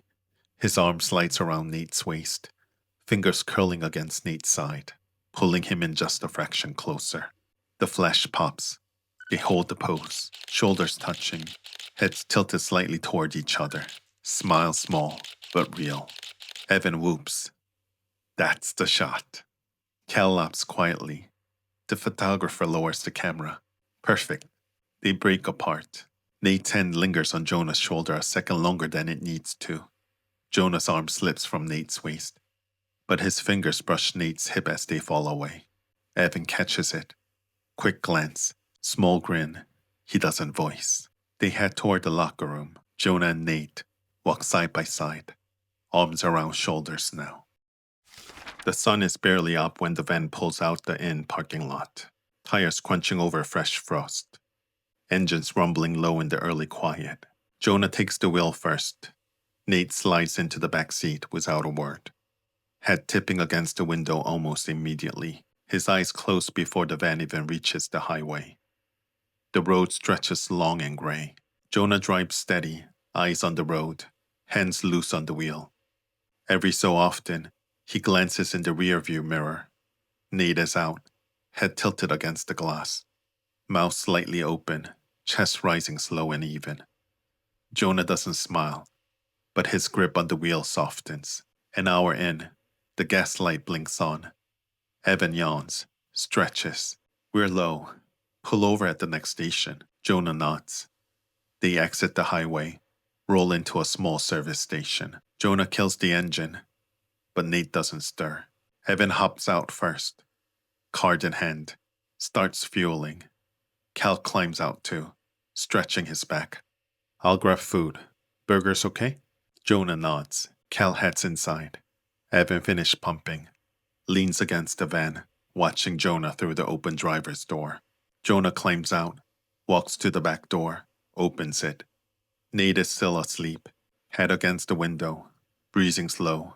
Jonah slides in beside him, careful, quiet, pulls the door shut. Nate shifts in his sleep, head tipping sideways, landing against Jonah's shoulder. Jonah freezes for half a second, then positions himself and closes his eyes. Cal comes back a minute later, paper bag in hand, 4 wrapped burgers and fries. He stops when he sees the back seat. Jonah's head is already tipped back, eyes closed. Nate's head resting against his chest. Both asleep, breathing synced. Evan looks over Cal's shoulder, grins faintly. They're out cold. Cal nods once. Let them sleep. Evan raises an eyebrow. You're letting them sleep all the way home? Cal hands him a burger. Yeah, I'm taking the wheel. Evan takes the bag, unwraps his burger. Through a mouthful, he mutters, well, they figured it out. Cal slides into driver's seat, starts the engine. The van hums back to life. He glances in the mirror. Jonah and Nate still tangled in the back, sleeping deep. Cal exhales once. Better keep the rhythm up, he says quietly. Provincial are in 3 weeks. Then nationals if we qualify. No room for slip-ups. Evan swallows, nods. You should rest too. I'll drive next round. The van rolls back onto the highway. Winter blurs past the window. In the back seat, Two bodies stay close. Jonah is the first to be dropped off. Evan pulls off the exit, turns down Jonah Street. The van slows. Evan reaches back, shakes Jonah's knees gently. Hey, home. Jonah stirs, blinks slow, disoriented for a second. He looks down. Nate's still asleep against him. Jonah opens the door. Cold rushes in. Evan twists in his seat, extends his hand across the console. Jonah takes it. Firm shake. See you at practice. Jonah nods. Tuesday. He steps out. Boots crunching on snow. Bag slung over shoulder. Door shut with a soft thud. The van pulls away. Evan drives another 10 minutes. Next exit, another quiet street. He pulls up to his own place. Looks back at Nate, still asleep, head tilted against the seat, where Jonah had been. Evan exhales, short laugh under his breath. Hey Nate, you good to drive? Nate stirs, eyes opening slow, blinking against the gray light. He sits up, rubs his face. We're already here? Evan grins. You slept the whole way. Nate looks around. Empty back seat. Jonah gone. Evan holds up the key. You want them? Or should Cal take the last leg? Nate shakes his head. I'm still half out. Cal can drive. Evan tosses the key to Cal. Cal glances over. Night, Evan. Evan nods. Good night. He grabs his bag, steps out, shuts the door. Evan fist pumps Nate through the window. See you Tuesday, Skip. Nate returns the fist pump. Evan walks off toward his house. Cal slides into the driver's seat, starts the engine. Nate moves up to the front seat, climbs over the console, settles in, still rubbing sleep from his eyes. The van rolls back onto the road. Just Cal and Nate now. Nate reaches for the cold burger bag left on the seat, takes a bite. It's dry, cold. No drink to wash it down. He chews slowly anyway. Cal doesn't say anything at first. The road hums. Snow keeps falling. After a minute, Cal speaks. Like he's been holding the words all day. Your room last night seemed loud. Nate freezes mid-bite. Cal doesn't look at him. Eyes on the snow falling outside. I'm not blind, Nate. Evan's not either. Nate swallows. Burger sticking in his throat. I don't care what you two do, long as it doesn't fuck up the team. Nate stares at the dashboard. Cal turns to him now. Eyes calm, serious. But if it's real, don't fuck it up. You carried enough on your own. Let someone carry it with you for once. Nate doesn't answer. He can't. The words land heavy. Heavier than any coach's redirection ever did. Cal nods once, like he had said what he needed to say. Get some rest. Nate nods. Thanks. He opens the door. Cold rushes in. Steps out. Boots crunching snow. Cal watches him go. Through the windshield. Then the side mirror. As Nate walks up the driveway. Then Cal shifts into gear. Pulls away. Snow keeps falling. Soft. Steady. Easing the tire tracks. The street goes quiet again. The ice never remembers victory, but people do. Jonah chased the roar. Nate chased control. Somewhere between silence and collision, they stop pulling away. Tomorrow, the ice waits, sharper, stakes higher, margins thinner. But tonight, in the quiet of a van rolling through snow, a head rests on a shoulder, and neither moves. Sometimes, that's what holds. This was Clean Takeout, Chapter 4. Sweep until the ice gives. Don't forget to subscribe, like and share. For more stories on gay audiobooks, the ice smoothes over every victory. It forgets the cheers that shake the rafters. By morning the sheet is clean again, as if nothing ever happened. But people don't reset like ice. They carry the weight of hands that lingered. The memory of heat in a room that was too small for what it held. One night can feel like release. One night can feel like truth. And one night can sit heavier in the chest than any metal ever could. Sometimes the hardest part isn't losing control. It's waking up and trying to put the walls back where they were. This is Clean Takeout, Chapter 5, Slidin' Tight. Morning comes early at the rink. The parking lot is still half dark when Nate pulls in. The building smells the same every morning.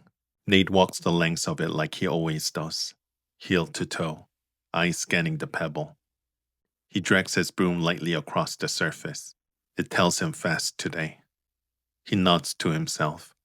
By 8, the junior group arrives in bursts of laughter and heavy boots, cheeks red from the cold, parents trailing behind with coffee cups and tired smiles.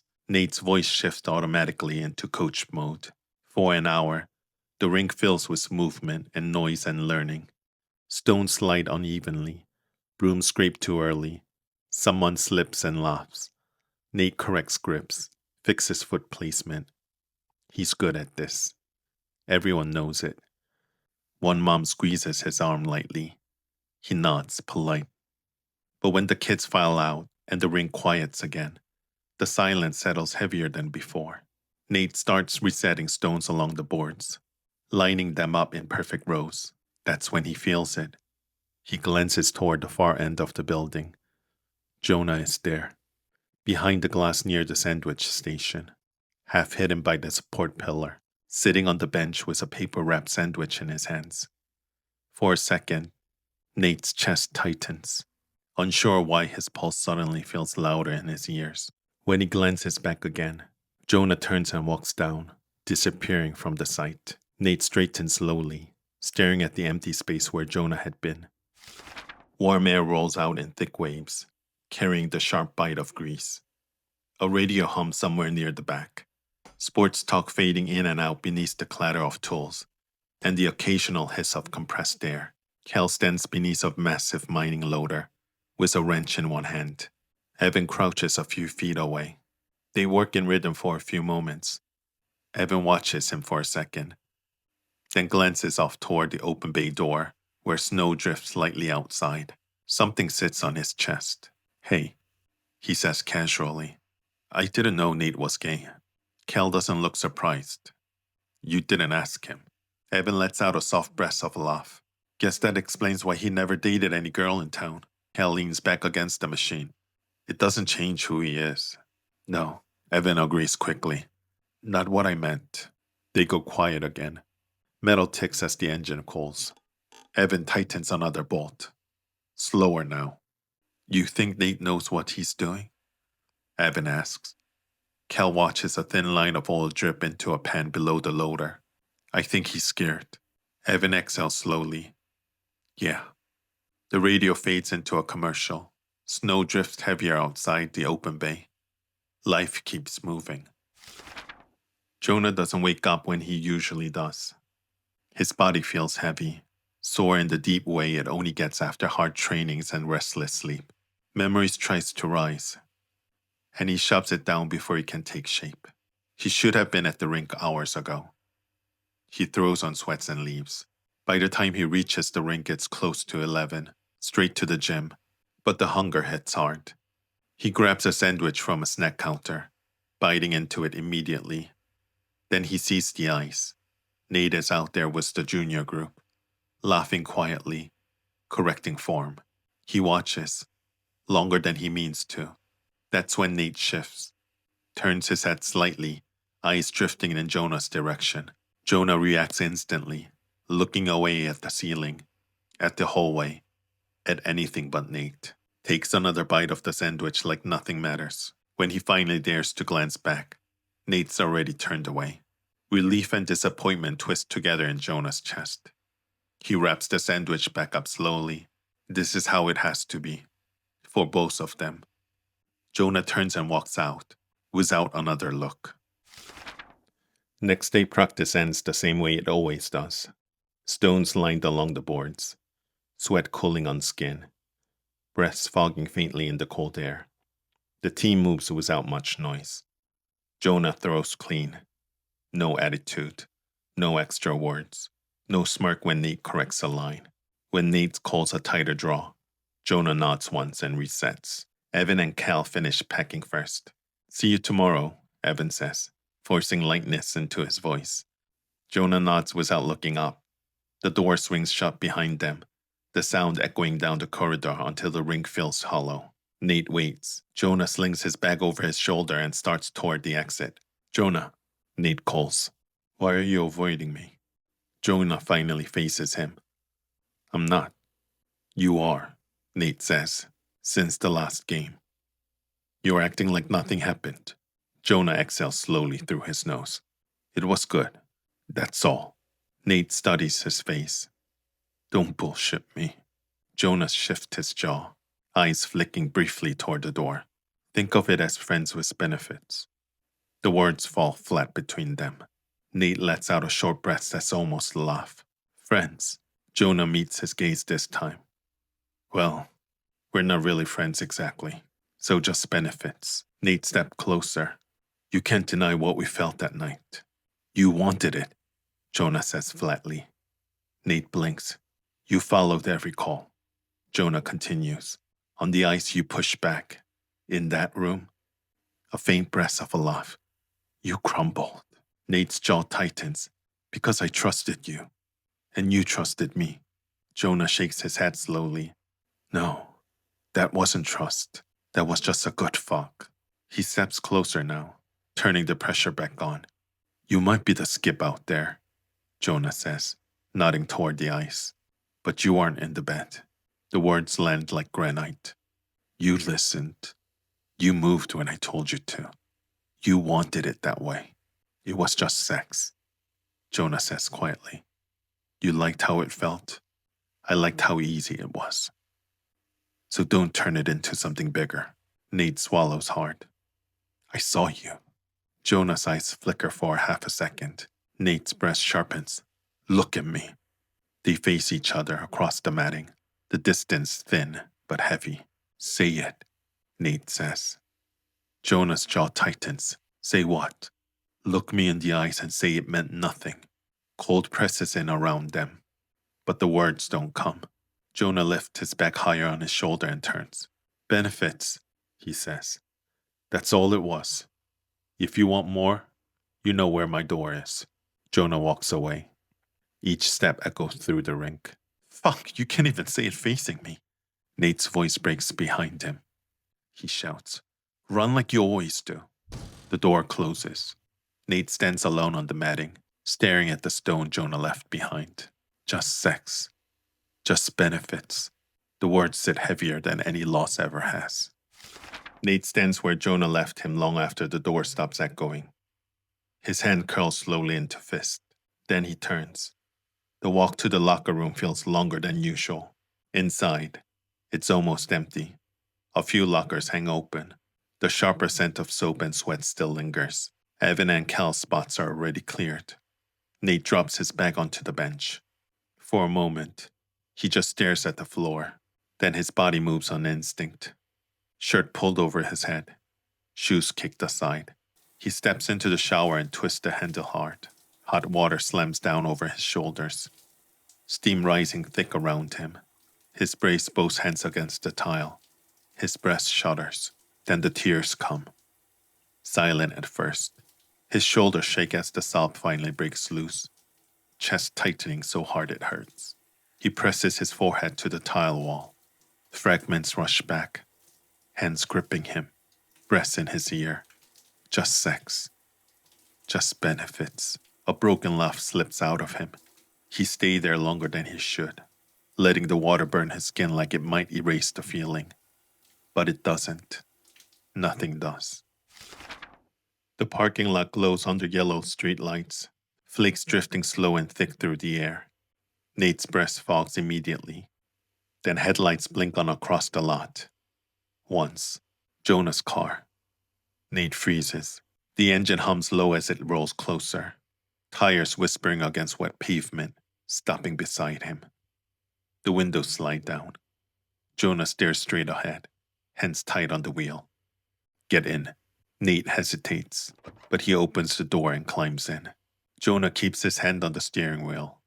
I want to say sorry back there, he says finally. I shouldn't have said it like that. The snow outside blurs into white streaks.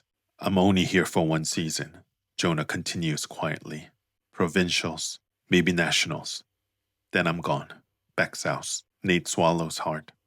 I know. Silence thickens. Snow keeps falling. For a moment, it feels like they might say something else.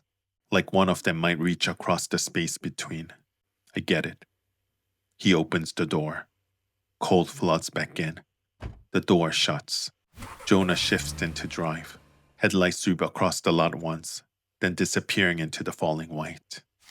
Jonah is always first now. In the small gym beside the rink, sweat darkens. He runs until his lungs burn, lifts until his arms shake, pushes until the noise in his head finally dulls.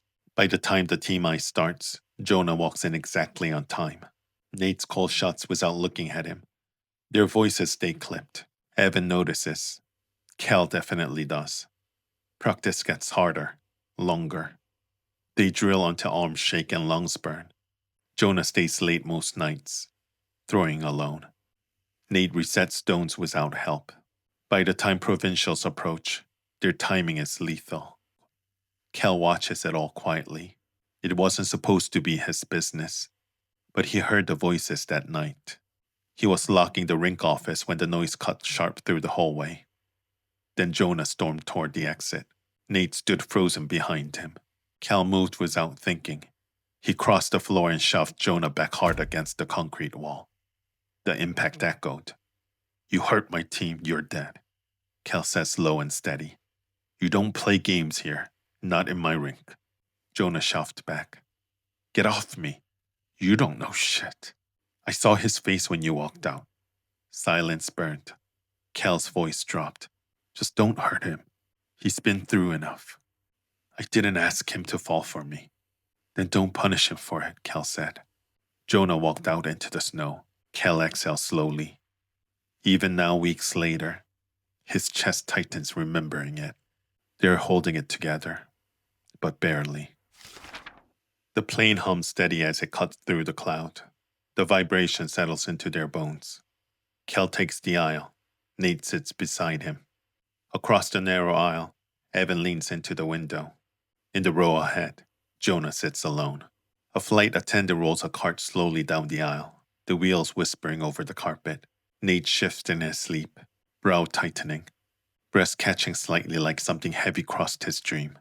Cal glances down at him. And just like that, the memory comes. Nate sat on the locker room bench, with a split lid and shaking hands. Blood's already drying at the corner of his mouth. His knuckles were red. His hoodie sleeves torn. Finn leaned in the doorway like he didn't belong to the moment, arms crossed. He just doesn't listen, Finn said lightly, like explaining a bad drill to a coach. Cal had stared at him. What happened? Finn shrugged. Same thing as always. He pushed me. Nate flinched. Later when Finn left, Nate whispered, voice barely holding. He says I make everything harder, that I question too much. Cal had seen it then. The bruises on his ribs, the way Nate apologized for bleeding. You listen too much, Cal said gently. To the wrong people. Nate had nodded like it made sense. And the cycle kept going. Pain disguised as care. Till one night Nate finally walked away. The plane dips slightly. Cal blinks back to the present. Nate's breathing evens again. Cal looks forward to Jonah's rigid shoulders. This season is already breaking something open. And Cal knows, deep down, it's nowhere near done yet. Suitcases roll across tile. The front desk clerk taps keys slowly, sliding room cards across the counter one by one. Cal stands with the folder in his hand. Evan leans against the pillar, stretching his shoulders. Jonah stands a step away from the group, phone in hand, not looking at anyone. Nate stays near Cal. The silence between them felt thicker than the winter air outside. All right, Cal says finally. I'll assign the rooms. No one reacts. Evan, Jonah, room 418. Evan lets out a quiet breath. Got it. Jonah nods once. Me and Nate 420. Nate doesn't look up. Jonah's jaw tightens just slightly before he turns away.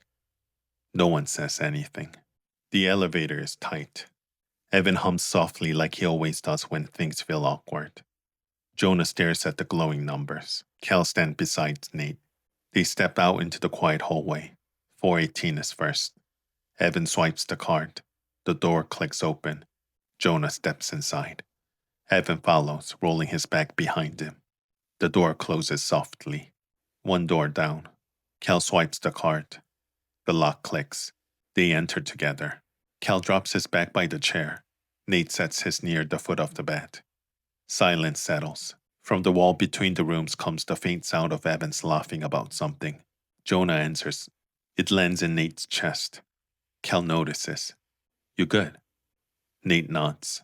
But he isn't. Nate sits on the edge of the bed, hands resting on his knees. Cal sits on his own bed and exhales. Get some sleep. Nate lights back, staring at the ceiling. The muffled voices next door fade. Light leaks through the hotel curtains like the day isn't fully awake yet. Cal is already up, tying his shoes. Nate sits on the edge of the bed, stretching his shoulders, jaw tight. Neither slept much. Down the hall, doors open and close softly. Evan knocks once on their door. Breakfast in 10. The breakfast hall smells like coffee and toast. They eat mostly in silence. Plastic trays, paper cups. A few quiet jokes from Evan that doesn't quite land. Jonah sits across from Nate. They don't look at each other. The rink is louder than home. More echoes, more people. Stones slide fast. Too fast. Jonah overthrows the first one. It rockets through the house. Cal's eyes narrow. Jonah throws again. Still heavy. Evan sweeps late. The stone clips the guard. Miss. First end goes bad. They give up too. Second end isn't better. Jonah's lines drift wide. Nate's calls tighter. They barely save one. Frustration is thick. Jonah's breathing is sharper. His hands clench around the handle between throws. Another stone runs hot. Fuck, Jonah mutters. Nate steps close, voice low. Eyes on me. Jonah looks up, but Nate continues. You got it. Same release, same weight. Jonah nods. The next throw curls clean, right to the button. The crowd murmurs, but it's too late. They lose by one. The second game comes fast. They start better. 2 clean ends. Then it slips again. By the eights, and they're chasing. Lost rock. Nate needs a perfect draw. The house is quiet. He releases. It overcurls. Misses by inches. Game over. 2 losses. Their backs are against the wall. They sit in the rink cafeteria during the break. Plastic chairs. Cold fries. Paper napkins. No one talks. Jonah stares at the table. Evan rubs his face tired. Cal watches Nate. Nate finally shifts closer to Jonah. It's okay. Jonah exhales sharply, but Nate leans in. Just eyes on me. The words are steady. I know you can do it. And you know you can. The cafeteria noise fades. Jonah holds his gaze. Breathing slows. Nods once. I can do it. Across the table, Cal sees it. Doesn't interrupt. Just nods quietly. Some nights change what touch means. Some week teaches the body how to hold distance. And some silence grow heavier than any fight ever could. They told themselves it was just sex. Just benefits. Just one night. But bodies remember more than words allow. They remember who steadied the breath. Who stayed when fears rose. Who mattered when control slipped. And now standing at the edge of elimination. They weren't just fighting for a season anymore. They were fighting what they tried to deny. This was Clean Takeout, Chapter 5, Slight and Tight. Don't forget to subscribe, like and share for more stories on gay audiobooks. Momentum doesn't arrive loud. It builds in the quiet places. In stones that stop drifting wide. In lines that finally hold.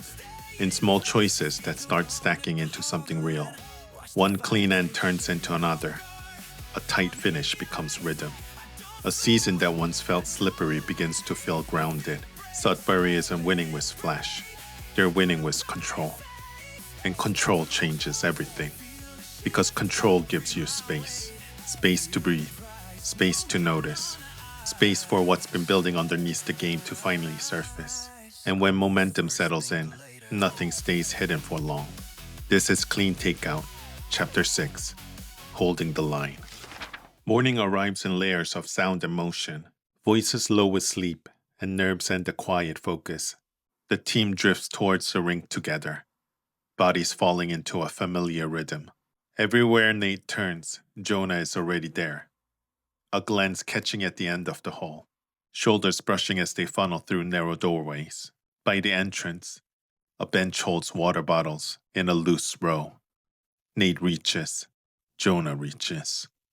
Their hands pause inches apart. They both pull back. Nate lifts his eyes. Jonah is watching him gaze steady. The tension moved through them like a current under frozen water. Evan watches them with open suspicion. Cal watches with steadier eyes. No one speaks, yet the air has changed. And once cold settles in, the body always knows. Provincials doesn't unfold in a single moment. It stretches, games stack one after another, ice never fully resting between them. The building humming constantly with movement and sound. Nate leads them onto the ice each time, posture steady. Jonah glides into position beside him, shoulders loose, eyes sharp, already reading the sheet like it's speaking directly to him. Evan bounces in place, cracking his knuckles, shaking out his arms, and Cal is there with them. He crouches low beside Evan, palm brushing the pebble, reading speed. The first wind settles clean, a few tight ends, a final stone that holds. Evan throws both fists into the air.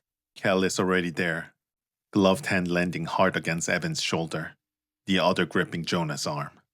The next game carries more weight. Evan is first on the broom when a stone runs hot, pushing hard through the frost. When a draw sticks where it should, Evan pumps his fist again. Like he's trying to show momentum forward with his body, Cal sweeps past him, shoulder bumping once. Jonah drops a guard that forces the other team wide. From the skip end, Nate watches calmly, eyes never leaving Jonah's line. Jonah feels the focus like pressure at his back. The building slowly begins to shift. Sudbury keeps moving forward. Momentum simply arrives and stays. By the time the provincial final comes into view, it feels less like a match and more like everything tightening toward one point. Wind stacked behind them, pressure waiting ahead. Momentum feels good. Too good to question yet. Teams crowd the tables. Laughter rises and collapses quickly, like everyone is talking just to keep their nerves from speaking louder. Nate spreads the bracket sheet out. His eyes move steadily down the columns, mapping the path. Jonah slides in beside him. Their shoulders touch.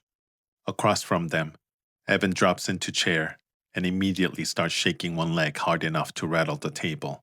Cal stands behind Nate, coffee in hand, scanning the room the way he scans a house cluttered with stones. Evan's leg keeps bouncing. Jonah reaches across and presses his palm down lightly. "Stop," Jonah murmurs. "Every time I stop moving before a big game, we lose." Jonah keeps his hand there. "Trust it." Evan exhales through his nose and nods. Jonah's hands lift and shift, almost without thought. It lands on Nate's thigh instead. Nate goes still. The pen pauses mid-mark. For a split second, the cafeteria dissolves. He is standing in another rink. After practice, the locker room air is heavy with steam. Towels hang low on hips. A hand rests on his thigh. The guy beside him is laughing at something Nate said, leaning in closer than necessary, breast brushing his jaw. They have been like this for weeks. Quiet glances across the sheet. Late messages. A hand lingering too long in the hallway. It has felt like a secret shared between equals. Nate leans in without thinking. Then a voice cut through. Laughter follows, sharp and rising. Heads turn. Someone stepped closer, eyes narrowing. "What the fuck you doing, faggot?" The hand on Nate's thigh disappears instantly, already putting space between them. A guy by the locker yanks his underwear up quickly. Another snatches a towel from the bench and wraps it tight around his waist. The guy who had been touching him grabs his towel and turns away. speaking to someone else like nothing happened. A coach appears in the doorway minutes later, drawn by the noise. The memory folds in on itself, and Cal's hand presses firmly against the back of Nate's chair. Focus, he says quietly. The cafeteria rushes back in. Across the table, Evan exhales loudly. Hey, he says, pointing at both of them. No flirting before the game. Bad energy, dudes. Keep your hands where I can see. Jonah snorts, lifts his hand. Cal straightens. They all gather over the sheet again. But something inside Nate has shifted. When the moment surfaces in open light, it doesn't swallow him whole. It stays small. It stays contained. And that difference feels almost unbelievable. Only one sheet remains lit. Every other game has finished. Gearbags rolls away down hallways. Voices fade. Sudbury gathers at the edge. They're down just enough to keep the building relaxed. Just enough to let North Space settle into confidence. 4 bodies close. Breasts visible. Nothing to lose, Cal says low. Evan nods hard. Jonah's eyes lift to Nate. Nate meets the look. Hands stack quickly between them. A firm squeeze. The circle breaks. Sudbury moves onto the ice as one. Nate settles at the skip end, broom resting lightly in his grip. Shoulders square, weight grounded. Jonah eases into the hack, rolling tension from his neck before stilling. Evan paces once, then plants his feet. Jaw set. Cal takes his place with them. Nate's focus stays locked down the sheet. Jonah glances up. Their eyes catch. Nate lifts his broom and points. The call ends clean. Everything else blurs. Line and weight take over. The shift begins quietly. A stone holds its line instead of drifting wide. A sweep lands in rhythm. A call from Nate closes off an opening. Sudbury starts taking space across the sheet. North Space skip grows impatient. Calls come faster. Weight runs heavy. Then it comes down to one last shot. Final end. One opponent's rock sitting dangerously near the button. Cal raises his broom. Nate sets in the hack. Shoulders square. Breast controlled. Hands sure on the handle. He pushes. The stone leaps clean. Sliding into the lane Cal carved through the air. Jonah and Evan spring forward together. Sweeping hard. Boots digging. Broom hissing in tight rhythm. The rock runs true. At the last second, it kisses the opponent's stone. The other rocks spin out. Nate's stone holds center. 4 heartbeat. The rink has to catch up to what just happened. Then the building breaks open. Evan whoops loud enough to shake the rafters. Jonah slams his broom down once, laughing like he can't help it. Cal lunges forward from the house, grabbing Nate by the shoulder as he comes in. The 4 of them crash together, arms locking around back and shoulder. And when Nate lifts his head, Jonah's eyes are already on him. Momentum doesn't feel like luck anymore.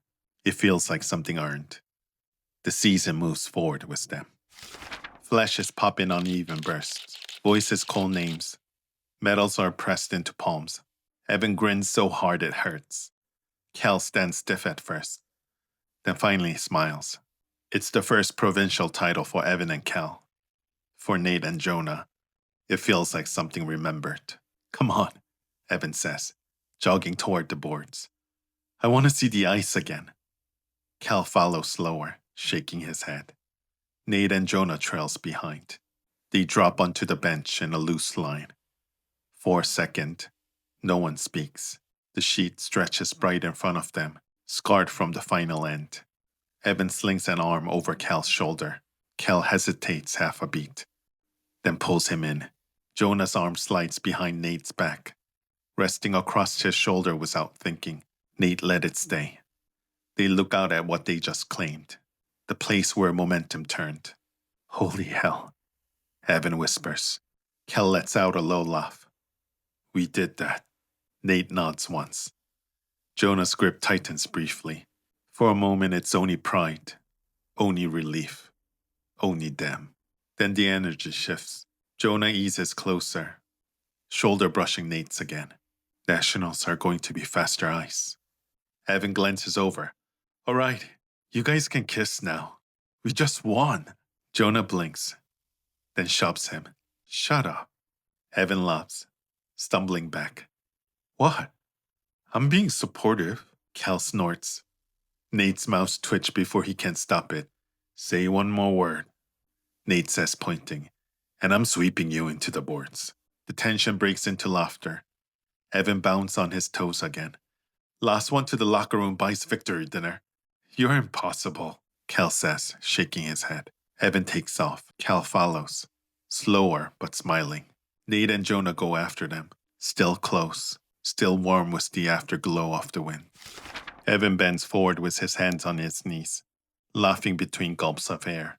Cal exhales slowly, rolling his shoulder as his breathing settles. Nate straightens, chest rising and falling steady. Across from him, Jonah is still catching his breath. Evan grabs his water bottle and drinks fast, water spilling down his chin. Cal checks his phone, then steps toward the far corner, lowering his voice as he answers a call. Fabric lifts over Nate's head, damp jersey sliding free before he folds it and sets it down. Jonah mirrors him across the aisle. His eyes trace Nate's chest for a brief second, before lifting again. Nate catches it, doesn't move, and suddenly the room isn't this locker room. It's another one. Finn is across from him, tugging his shirt free, skin still warm from the ice. His eyes linger. Stop staring. Finn snaps. Nate blinks. What? Finn grabs a towel, wrapping it tight around his waist. Don't look at me like that. Confusion twists through Nate's chest. I thought we were. Finn laughs. Together? Hell no. The words land heavy. You used me. Finn scoffs. You got nothing to use. Nate shoves him. Finn shoves back harder, shoulder slamming him into the locker. Get over it. Finn snaps. You're not special. You're not even a good fuck. The room goes cold. A hand closes gently around Nate's forearm. Nate, Jonah says softly. The name cuts through the memory like light. Nate blinks. The locker shifts back into place. Jonah is standing close now, giving his arm a small tug. Evan glances up, catches the moment. Cal continues his call. The locker room settles. And this time, Nate doesn't feel alone. Eyes up. Evan's voice cuts through the steam as he enters the shower. You two planning nothing weird, right? Promise to be normal for next 5 minutes. He drops the towel as he says it. Water blasts on a second later. Nate lets out a breath that lands halfway between a laugh and relief. Jonah shakes his head, mouth curling despite himself. Steam swells. A moment later, the door opens. Cal steps in. Evan glances over. Jonah catches it. Eyes up, Evan. Jonah calls lightly through the spray. Evan grins and swings a quick punch into Jonah's arm. Jonah yelps, then shoves him back just as hard. Laughter echoes against tile. Dinner runs long. Plates are pushed aside. Evan announces, already lifting a hand for the server. Cal reaches out gently, presses Evan's wrist back down. Easy. We got early flight tomorrow. Evan groans, like he has been personally betrayed. We just won provincials. The server arrives. Cal lifts his glass. Water, please. Evan protests. Cal doesn't budge. Nate laps quietly into his drink. Jonah shakes his head. They head toward the door together. Evan already talking too loud about the final shot. Cal watches them go. Then he turns back to Nate. Walk with me. Cold air wraps around them the moment they step away from the diner. The noise fades fast out here. Cal leans against the low railing near the sidewalk, rubbing his hands together once before stilling. Good win, Cal says. You kept everyone steady. Nate nods. The whole team was locked in. Cal stares across the lot for a moment, jaw set like he's lining something up in his head. I got an offer. Club out west. Higher circuit. Cal lets the word sit. Full time. Better program. More resources. Nate's eyebrow lifts slightly. That's big. Silence stretches between them. You've already been doing half my job, Cal says quietly. Nate looks at him. You read people. Nate lets out a small breath. I just skip. You lead, Cal corrects. If I take this offer, I want you handling the team. The weight lands heavy and real. You're ready, Cal continues. You've been ready longer than you think. It's yours if you want it. Nate swallows. You asking or telling? Cal smiles faintly. Asking. Nate looks back toward the diner's warm windows, then back at Cal. You should take the job. He offers his hand. Cal grips it firm. Proud of you. Cal heads towards a hotel entrance. Nate watches him go. The wind settles hums in his chest, and beneath it comes that old fear again. Every time something good reaches this point, something always left. Nate draws in a slow breath, watching it cloud the air and disappear. The future feels closer than it did this morning, and somehow more fragile too. Evan drops onto the bed, mattress bouncing once before settling. Jonah sits across from him. Evan shifts, fingers rubbing together like he's working up nerve. You like Nate? He blurts. Jonah's smile fades. He doesn't answer right away. Evan props himself up on his elbows, watching him. Jonah exhales slowly through his nose. I think about him. Evan nods, absorbing it. So you're actually into him. Jonah doesn't correct him. Evan chews on that. Is it always like that? He asks. Bro, just say it. What's on your mind? Evan hesitates, then nods. So, he starts carefully. How does it work? Jonah arches a brow. Are you usually... He cuts himself off, groaning. Shit. Forget I said that. That was stupid. Jonah lifts his head, eyes sharpening slightly. Are you... Jonah's phone buzzes on the nightstand, loud in the quiet room. Both of them glances at it. Evan grabs it and shoves it toward Jonah. Jonah watches him for a second longer, then looks down. His face shifts the moment he answers. Evan watches him pull on his jacket.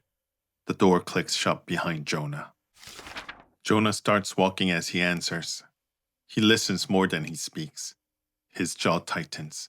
I understand, he says once, then quieter. Give me a few days. Cold rushes in when he pushes outside. Footsteps crunch across the lot. Nate is heading toward the entrance. They spot each other at the same time. Jonah doesn't slow. Nate barely has time to register Jonah's hand catching his sleeves before the pull comes. The kiss lands fast. Nate stiffens. He breaks it. Jonah freezes, eyes searching his. The old instinct screams in Nate's chest to step back, to protect, to leave first. But Jonah doesn't move away. Nate swallows. Then he leans back in, choosing it. Their mouths meet again, steadier now. Breaths clouding between them. Nate's hand tightened in Jonah's jacket, grounding himself in what's real. When they finally separate, Jonah rests his forehead against Nate's. Something inside Nate loosens. The cold presses in. Some stones never make it to the house. They start clean. They carry speed. Then the ice changes. The line drifts. Pressure nudges them just enough to miss what they were meant to reach. Nate has spent years expecting drift. Expecting the moment when momentum turns into distance. But tonight, something held. Some lines don't break. Some stones don't drift. Some momentum doesn't end in loss. Sometimes it finds the center. And when it does, everything changes. This is Clean Takeout. Chapter 6. Holding the Line. Don't forget to subscribe, like and share for more stories on gay audiobooks. Momentum had changed everything. What burned out of control had settled into something real. Sudbury was winning again, but success never arrives alone. Jonah's future was opening back up. Doors he thought had closed swinging wider each day. Nate's heart was finally open in ways he hadn't let himself risk before. Cal could feel change coming long before anyone spoke it aloud, and Evan stood quietly on the outside of it all, sensing a shift he didn't yet understand. Nationals were weeks away. This is Clean Takeout, Chapter 7, Between the Lines. Evan's broom hissed across the pebble, Short, quick strokes that sent frost spraying in pale bursts. Cal matched him on the other side, heavier and steadier, controlling the stone speed instead of chasing it. The granite sang softly as it slid, curling just enough to obey the line Nate had carved through the air with his broom. "Little more," Nate called. The stone responded. Draws tightened, guards held, takeout cracked clean and sharp. They weren't guessing anymore. They were reading each other. Jonah could feel Nate's call before they came now, his body already adjusting weight without thinking. Evan moved faster, trusting instead of doubting. Cal didn't rush anything, absorbing pressure and releasing it exactly when needed. Everything flowed. Between ends, Jonah rested his hands on his knees, breath fogging the air in front of him. He looked up. Nate was already watching, focused in the quiet way that always pulled Jonah in. For a moment, the ring seemed to thin around them. The noise faded. The world narrowed to the space between their eyes. Then Cal clapped his gloves together once. They all slowed. 2 days off. Your body needs rest as much as practice, he said. So does your head. Nationals are weeks away, Cal continued. We're where we need to be. Trust it. Nate nodded once. Jonah rolled his shoulders, tension slowly releasing. Gear scrapped along the ice as they headed for the benches. Gloves sumped into bags. Jackets zipped up against the cold that always felt sharper after stopping. Jonah glanced back once. The empty sheet gleamed beneath the light, and beneath the calm that practice had carved into them, something restless still burned. Jonah had let the phone ring the first time. It buzzed across the bench in the locker room, while steam drifted from the showers and voices echoed low around him. He saw his agent's name light up on the screen and turned it face down without answering. The second time came the night, while he was halfway through reheating leftovers in his kitchen. He watched it vibrate against the counter, the screen glowing like a warning. He waited until it stopped. The third time came the next morning. He was already awake, staring at the ceiling, thinking about Nate's hand resting warm and solid on his chest. He didn't answer then either. Jonah knew what they meant. Opportunity didn't wait forever. Still, he kept pushing it. Each practice made it harder. Each clean shot made Sudbury feel more real. Each glance from Nate made the future feel complicated. 3 days slipped by like that. By the fourth evening, the message started. We need an answer soon. Scouts are asking. Jonah was alone in his apartment. He stared at the screen.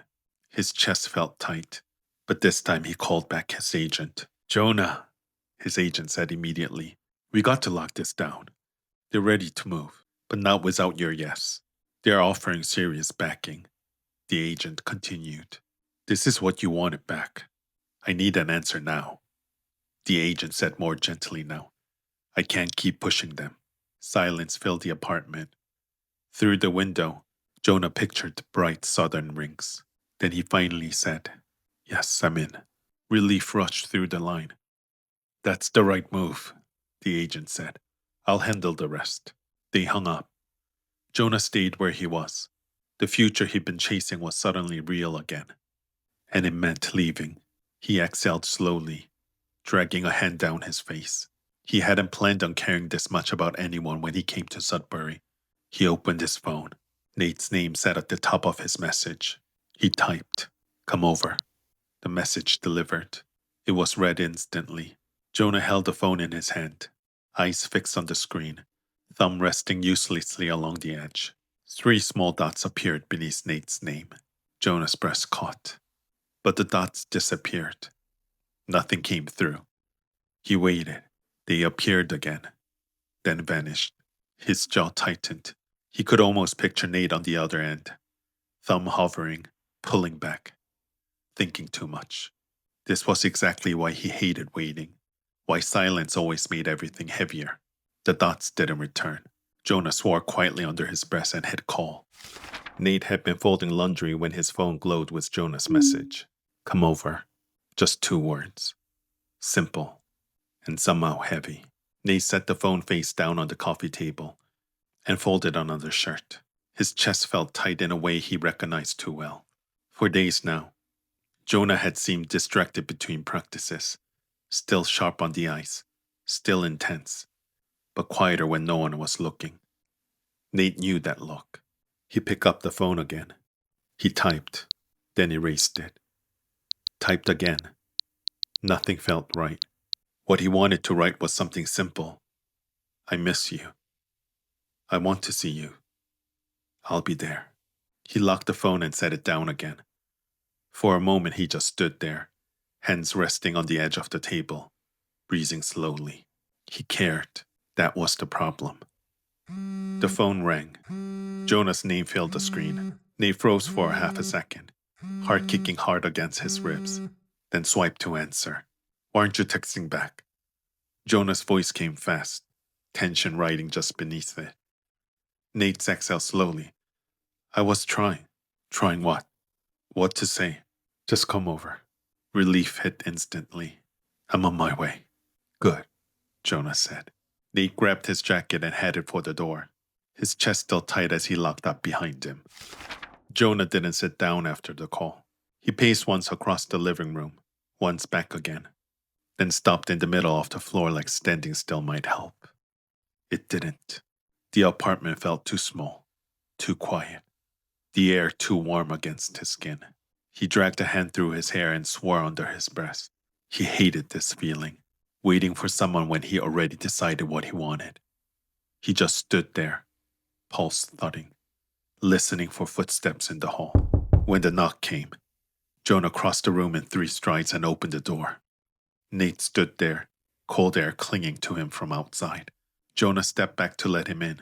The door shut. The space between them closed immediately. They stood close enough that Nate could see the tension in Jonah's jaw, the restless energy rolling off him. You okay? Nate asked quietly. Jonah didn't answer. Instead, he reached for the hem of his shirt and pulled it over his head in one clean motion, tossing it somewhere behind him without looking.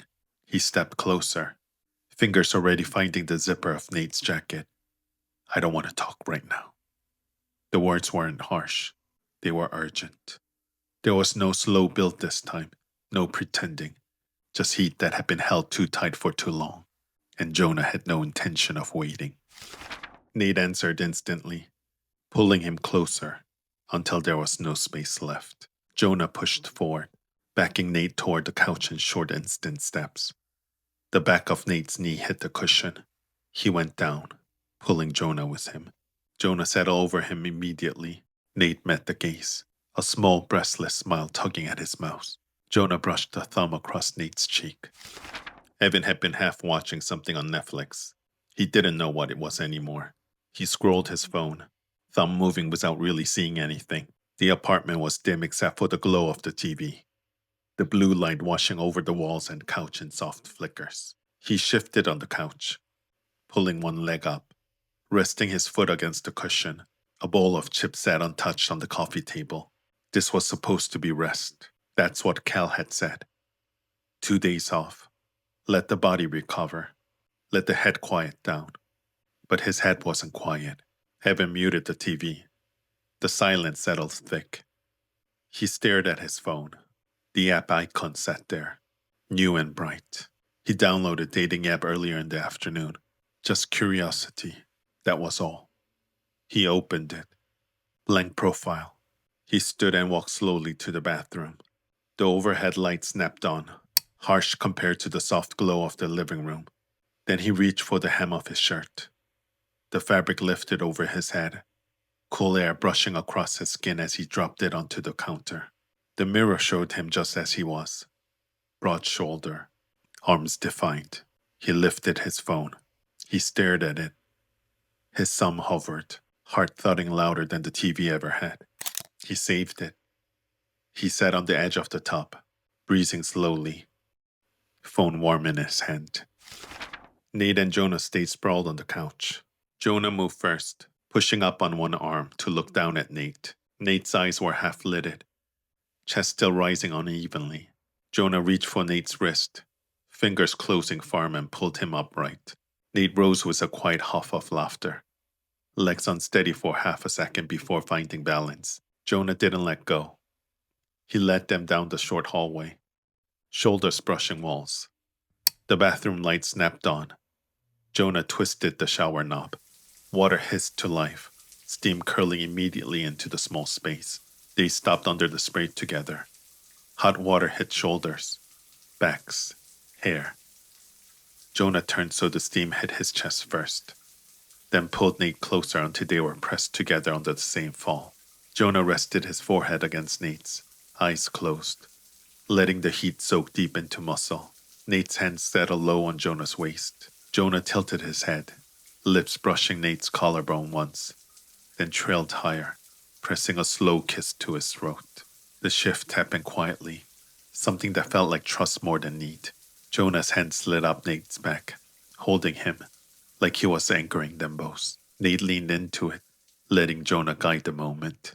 When they finally stepped out, steam still clung to mirror and skin. Jonah reached for a towel, wrapped it low around his hips, then handed the second to Nate without a word. Cal's wife moved between the counter and the stove, wooden spoon scraping softly against the pan. Cal leaned against the counter, watching her hands work. The kitchen was warm with the smell of onions and oil. "You've been quiet all night. You're still thinking about it," she said gently. He looked up. "About what?" She glanced back at him. "About the offer." He nodded. "And?" she asked. "And I still don't know.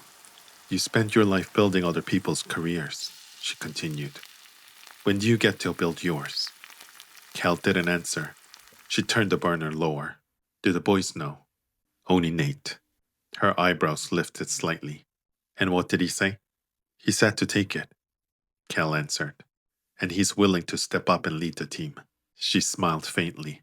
"Then what's holding you?" Silence settled for a moment. "Should we invite Nate over tonight?" she asked. "Maybe," but Cal reached for his phone. The line rang. "Hey Nate, I was gonna see if you wanted to come by for dinner." Before Cal could say anything else, he heard something in the background. Just a soft echo of movement, a closeness in the space around Nate's voice. Cal understood instantly. A slow smile spread across his face. "You know what?" Cal said softly. "Forget it." Then with a quiet laugh, "Have fun, you shithead." Cal hung up. He set the phone down gently. "He's with Jonah." His wife nodded. "So there's nothing to worry about, is there?" She stepped closer, sliding her arms around his waist. "Tonight, we just worry about us." Cal pulled her in, holding her close. Over her shoulder, his eyes drifted toward the living room. Their son was on the floor with toy car. Their daughter chased the ball across the rug. Cal watched them for a long moment. Something in his chest softened. This was what change meant. Not leaving something behind. Building something forward. Sometimes life didn't need fixing.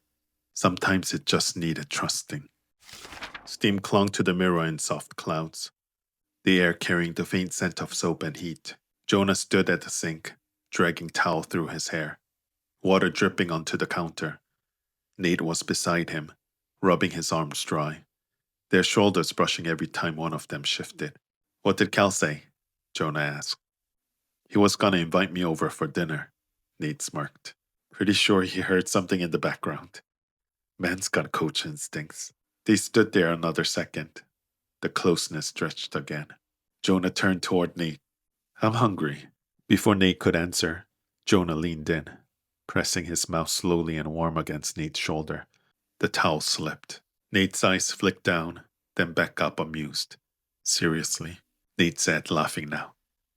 Jonah backed off with exaggerated surrender. Nate grabbed another towel, tossing it at him.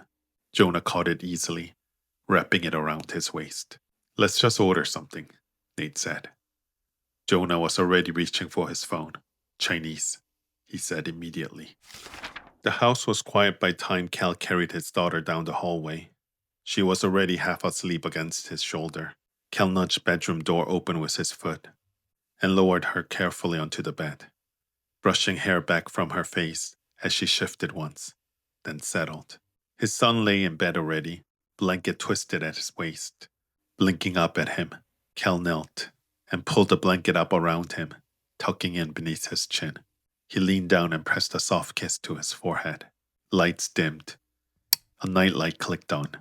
Kel stood in the doorway for a moment longer than necessary, watching their chests rise and fall. The rhythm of it grounded him in a way that the ring never could. He closed the door gently. His wife was waiting in the hallway. "Well?"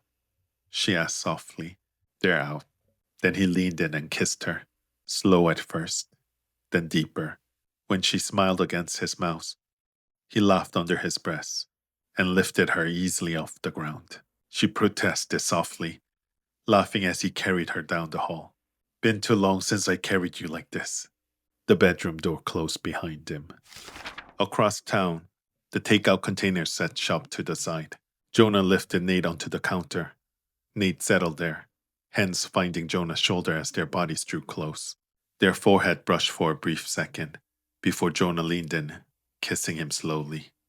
Nate's fingers curled into the back of Jonah's hair.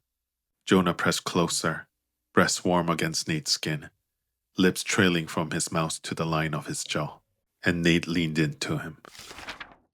In the other apartment, a door opened.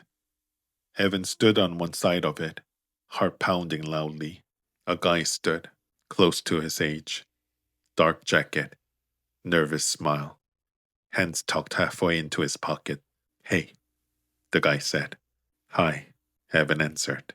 Just two men standing in a hallway, choosing something without knowing what came next. Evan stepped aside first. The man walked in, and then the door closed softly behind them.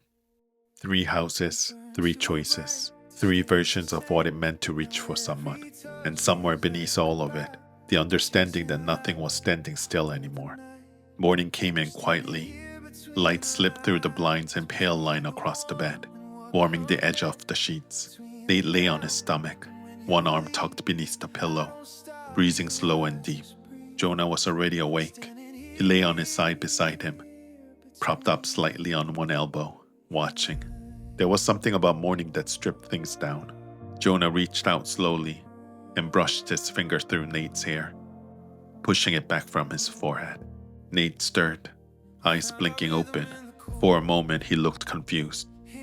Then he smiled. "You watching me?" he murmured. "Yeah," Jonah said. Nate rolled onto his side to face him. "What time is it?" "Early." Jonah brushed Nate's hair back again, slower this time.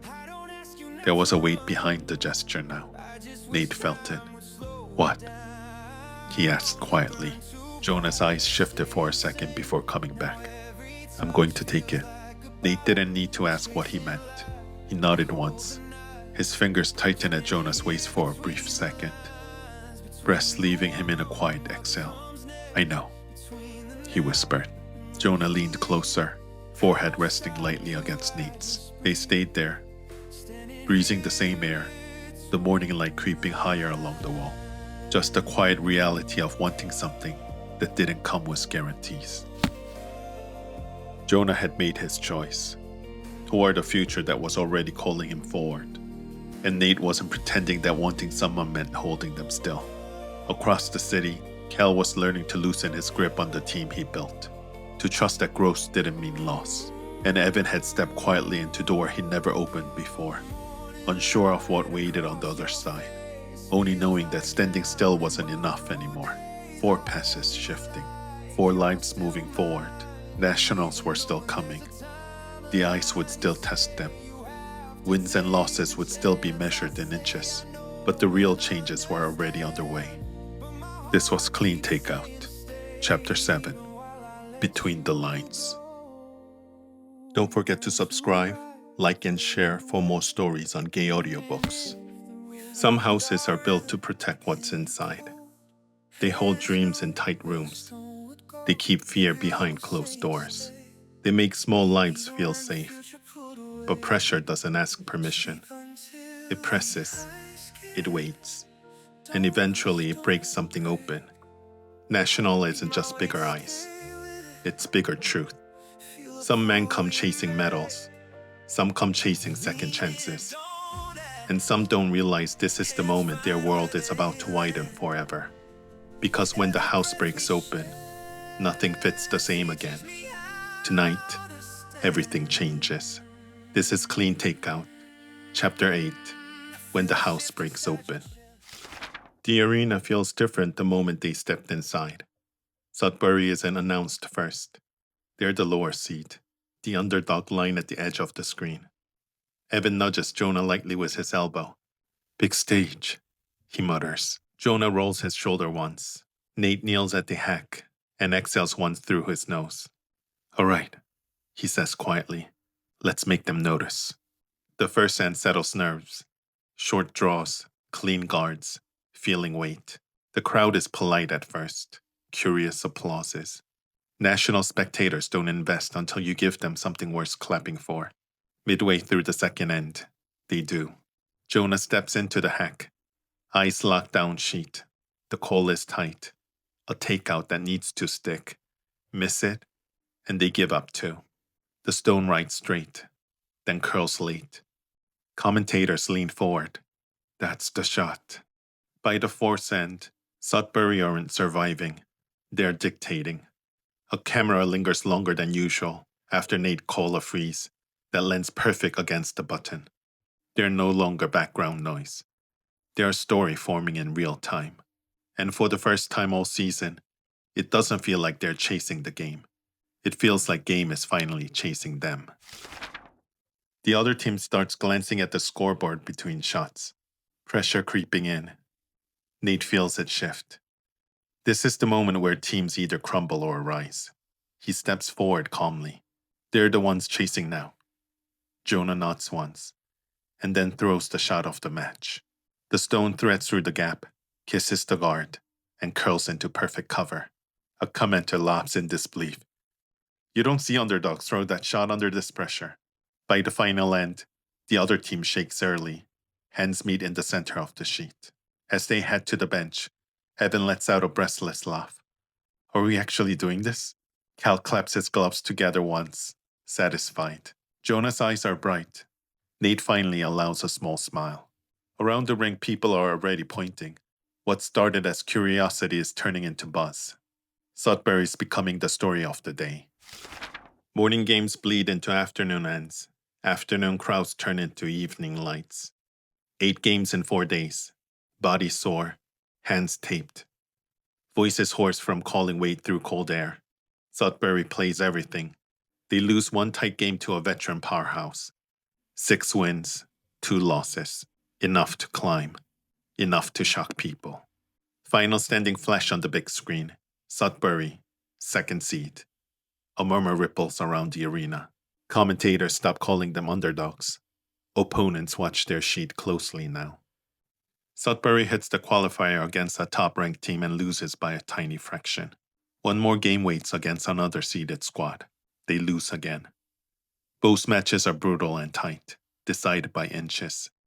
Their nationals end there, not with a collapse, but with a real fight. Hands meet in the center of the sheet. Cal's eyes shine with something close to pride.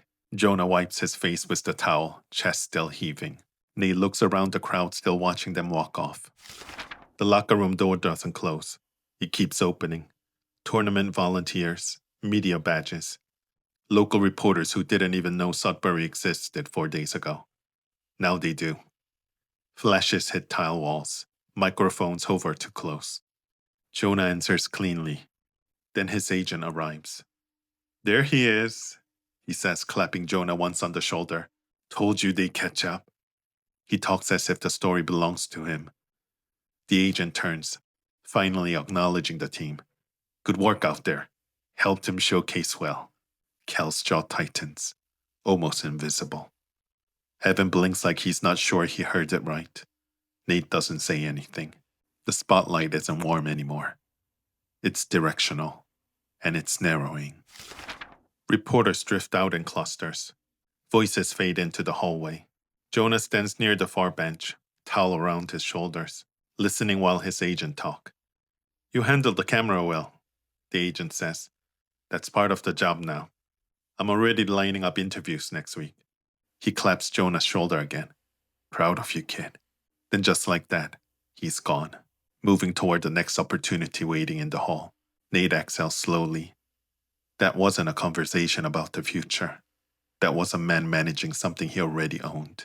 Before the weight of it can settle fully, the door swings open. Dad! Cal turns just in time before his sons run to him, arms wrapping tight around his waist. There's my guy. You were everywhere, his son says. Cal drops into a crouch. You saw the game? Yeah. I'm sorry, buddy, I lost 2 games, Cal adds gently. The boy frowns. No, he says firmly. You're still my champion. Something tight loosens in Cal's chest. He laughs, pulling his son into a hug. Nate watches them go. Steam rises from real food instead of paper trays. Cal's daughter swings her legs beneath the chair, barely able to sit still. I want to play curling, she says suddenly between bites. Evan laughs. You should. The tension loosens, but talk drifts back. Jonah exhales slowly. Both games were right there. Nate nods. No one said we even make qualifiers, Evan says quietly. Cal sets his glass down. I have something to announce. I've got an offer for a coaching position out west. Evan looks up fast. Wait, what? Nate reaches for Evan's shoulder. Evan swallows once, then nods. Cal's boy kicks his legs happily. Can I be on the team too? They all laugh. Give it a few years, Jonah says. The table fills with warmth again. Laughter rises. Plate slides closer. Someone orders dessert they don't need. They spill out of the restaurant. Worms follow them for a second before the night air closes in. Cal's kids run ahead few steps. He and his wife follow close behind them. Evan stretches his arms. Man, he says, exhaling. I forgot what real food tastes like. Jonah chuckles softly. Then lightly, he pinches Nate's side through his jacket. Let's walk, he murmurs. But Evan notices. I heard there's a place 2 blocks that makes really good cocktails, he says casually. You two should check it out. Jonah raises an eyebrow. Thanks, man. Evan waves them off, already turning back toward Kyle. Jonah and Nate drift out of the group. The night feels bigger now. Evan's a good kid. Nate smiles. Yeah. They walk side by side. Streetlights spill gold across wet pavement. Their reflections stretch long and thin in the glass of closed shops. A couple passing them glances twice. A man slows. That's them, he murmurs to the woman beside him. Jonah hears it. So does Nate. They keep walking. Jonah drifts a little closer, shoulder nearly brushing now. They move in sync without meaning to. The world is noticing them now. But what matters most is that they found their way back to each other in it. They slow as the glow of the cocktail bar comes into view. Warm light spills through tall windows. Jonah stops near the door. Nate does too. Through the glass, a couple clinks drinks. Someone throws their head back laughing. It looks easy in there. Normal. Jonah watches it for a beat, then looks at Nate. Nate's already looking at him. Jonah opens his mouth. Nate does at the same time. Should we just go back? The words overlap. Nate's smile spread fast. Jonah grabs Nate's hand suddenly. Come on. And they run. Laughter breaking out between them without meaning to. They dodge around the couple on the sidewalk, nearly bump shoulders with someone stepping out of a shop. Sorry, Jonah calls back. They don't slow until the hotel comes into view. Both breathless now, smiling like kids. They walk the rest of the way slower, hands still linked. The world feels far behind them now, and whatever they didn't say no longer feels heavy. When the room door clicks shut behind them, the world collapsed to the size of this space. No more nationals, no more future looming, just them. Jonah grabs the front of Nate's jacket with both hands and pulls him in hard. Their mouths crash together before either can speak. Nate makes a low sound against Jonah's lips. His hand slides under Jonah's coat, shoving it off his shoulder in one motion. The fabric hits the floor somewhere behind them. Shoes are kicked off mid-step. Jackets shed like they're burning. Jonah's shirt follows, yanked over his head. Been waiting this all night. They move together fast. 2 men who've spent too long being careful finally letting go. Jonah's arm comes around Nate's back, holding tight. Nate presses his face into a curve of Jonah's shoulder. Outside, the city keeps moving. Inside, time stretches soft and safe. Few days later, the couch sits crooked, pulled away from the wall. A lamp rests unplugged beside it. The coffee table is cleared of everything except a single mug left from the night. Cardboard boxes are stacked near the door. Nate stands in the middle of the living room for a moment, hands on his hips, taking it all in. Jonah lifts each book. A curling manual, old notebooks, few novels. You read? Nate asks. Jonah smiles faintly. What, you think it's for decoration? They move to the kitchen next. Cabinets open, glass clink. Jonah wraps mugs and dish towels with more care than necessary. This one's from my mom, Jonah says, holding up a chipped blue mug. Nate nods. They drift back into the living room. Another box fills. Another seals shut.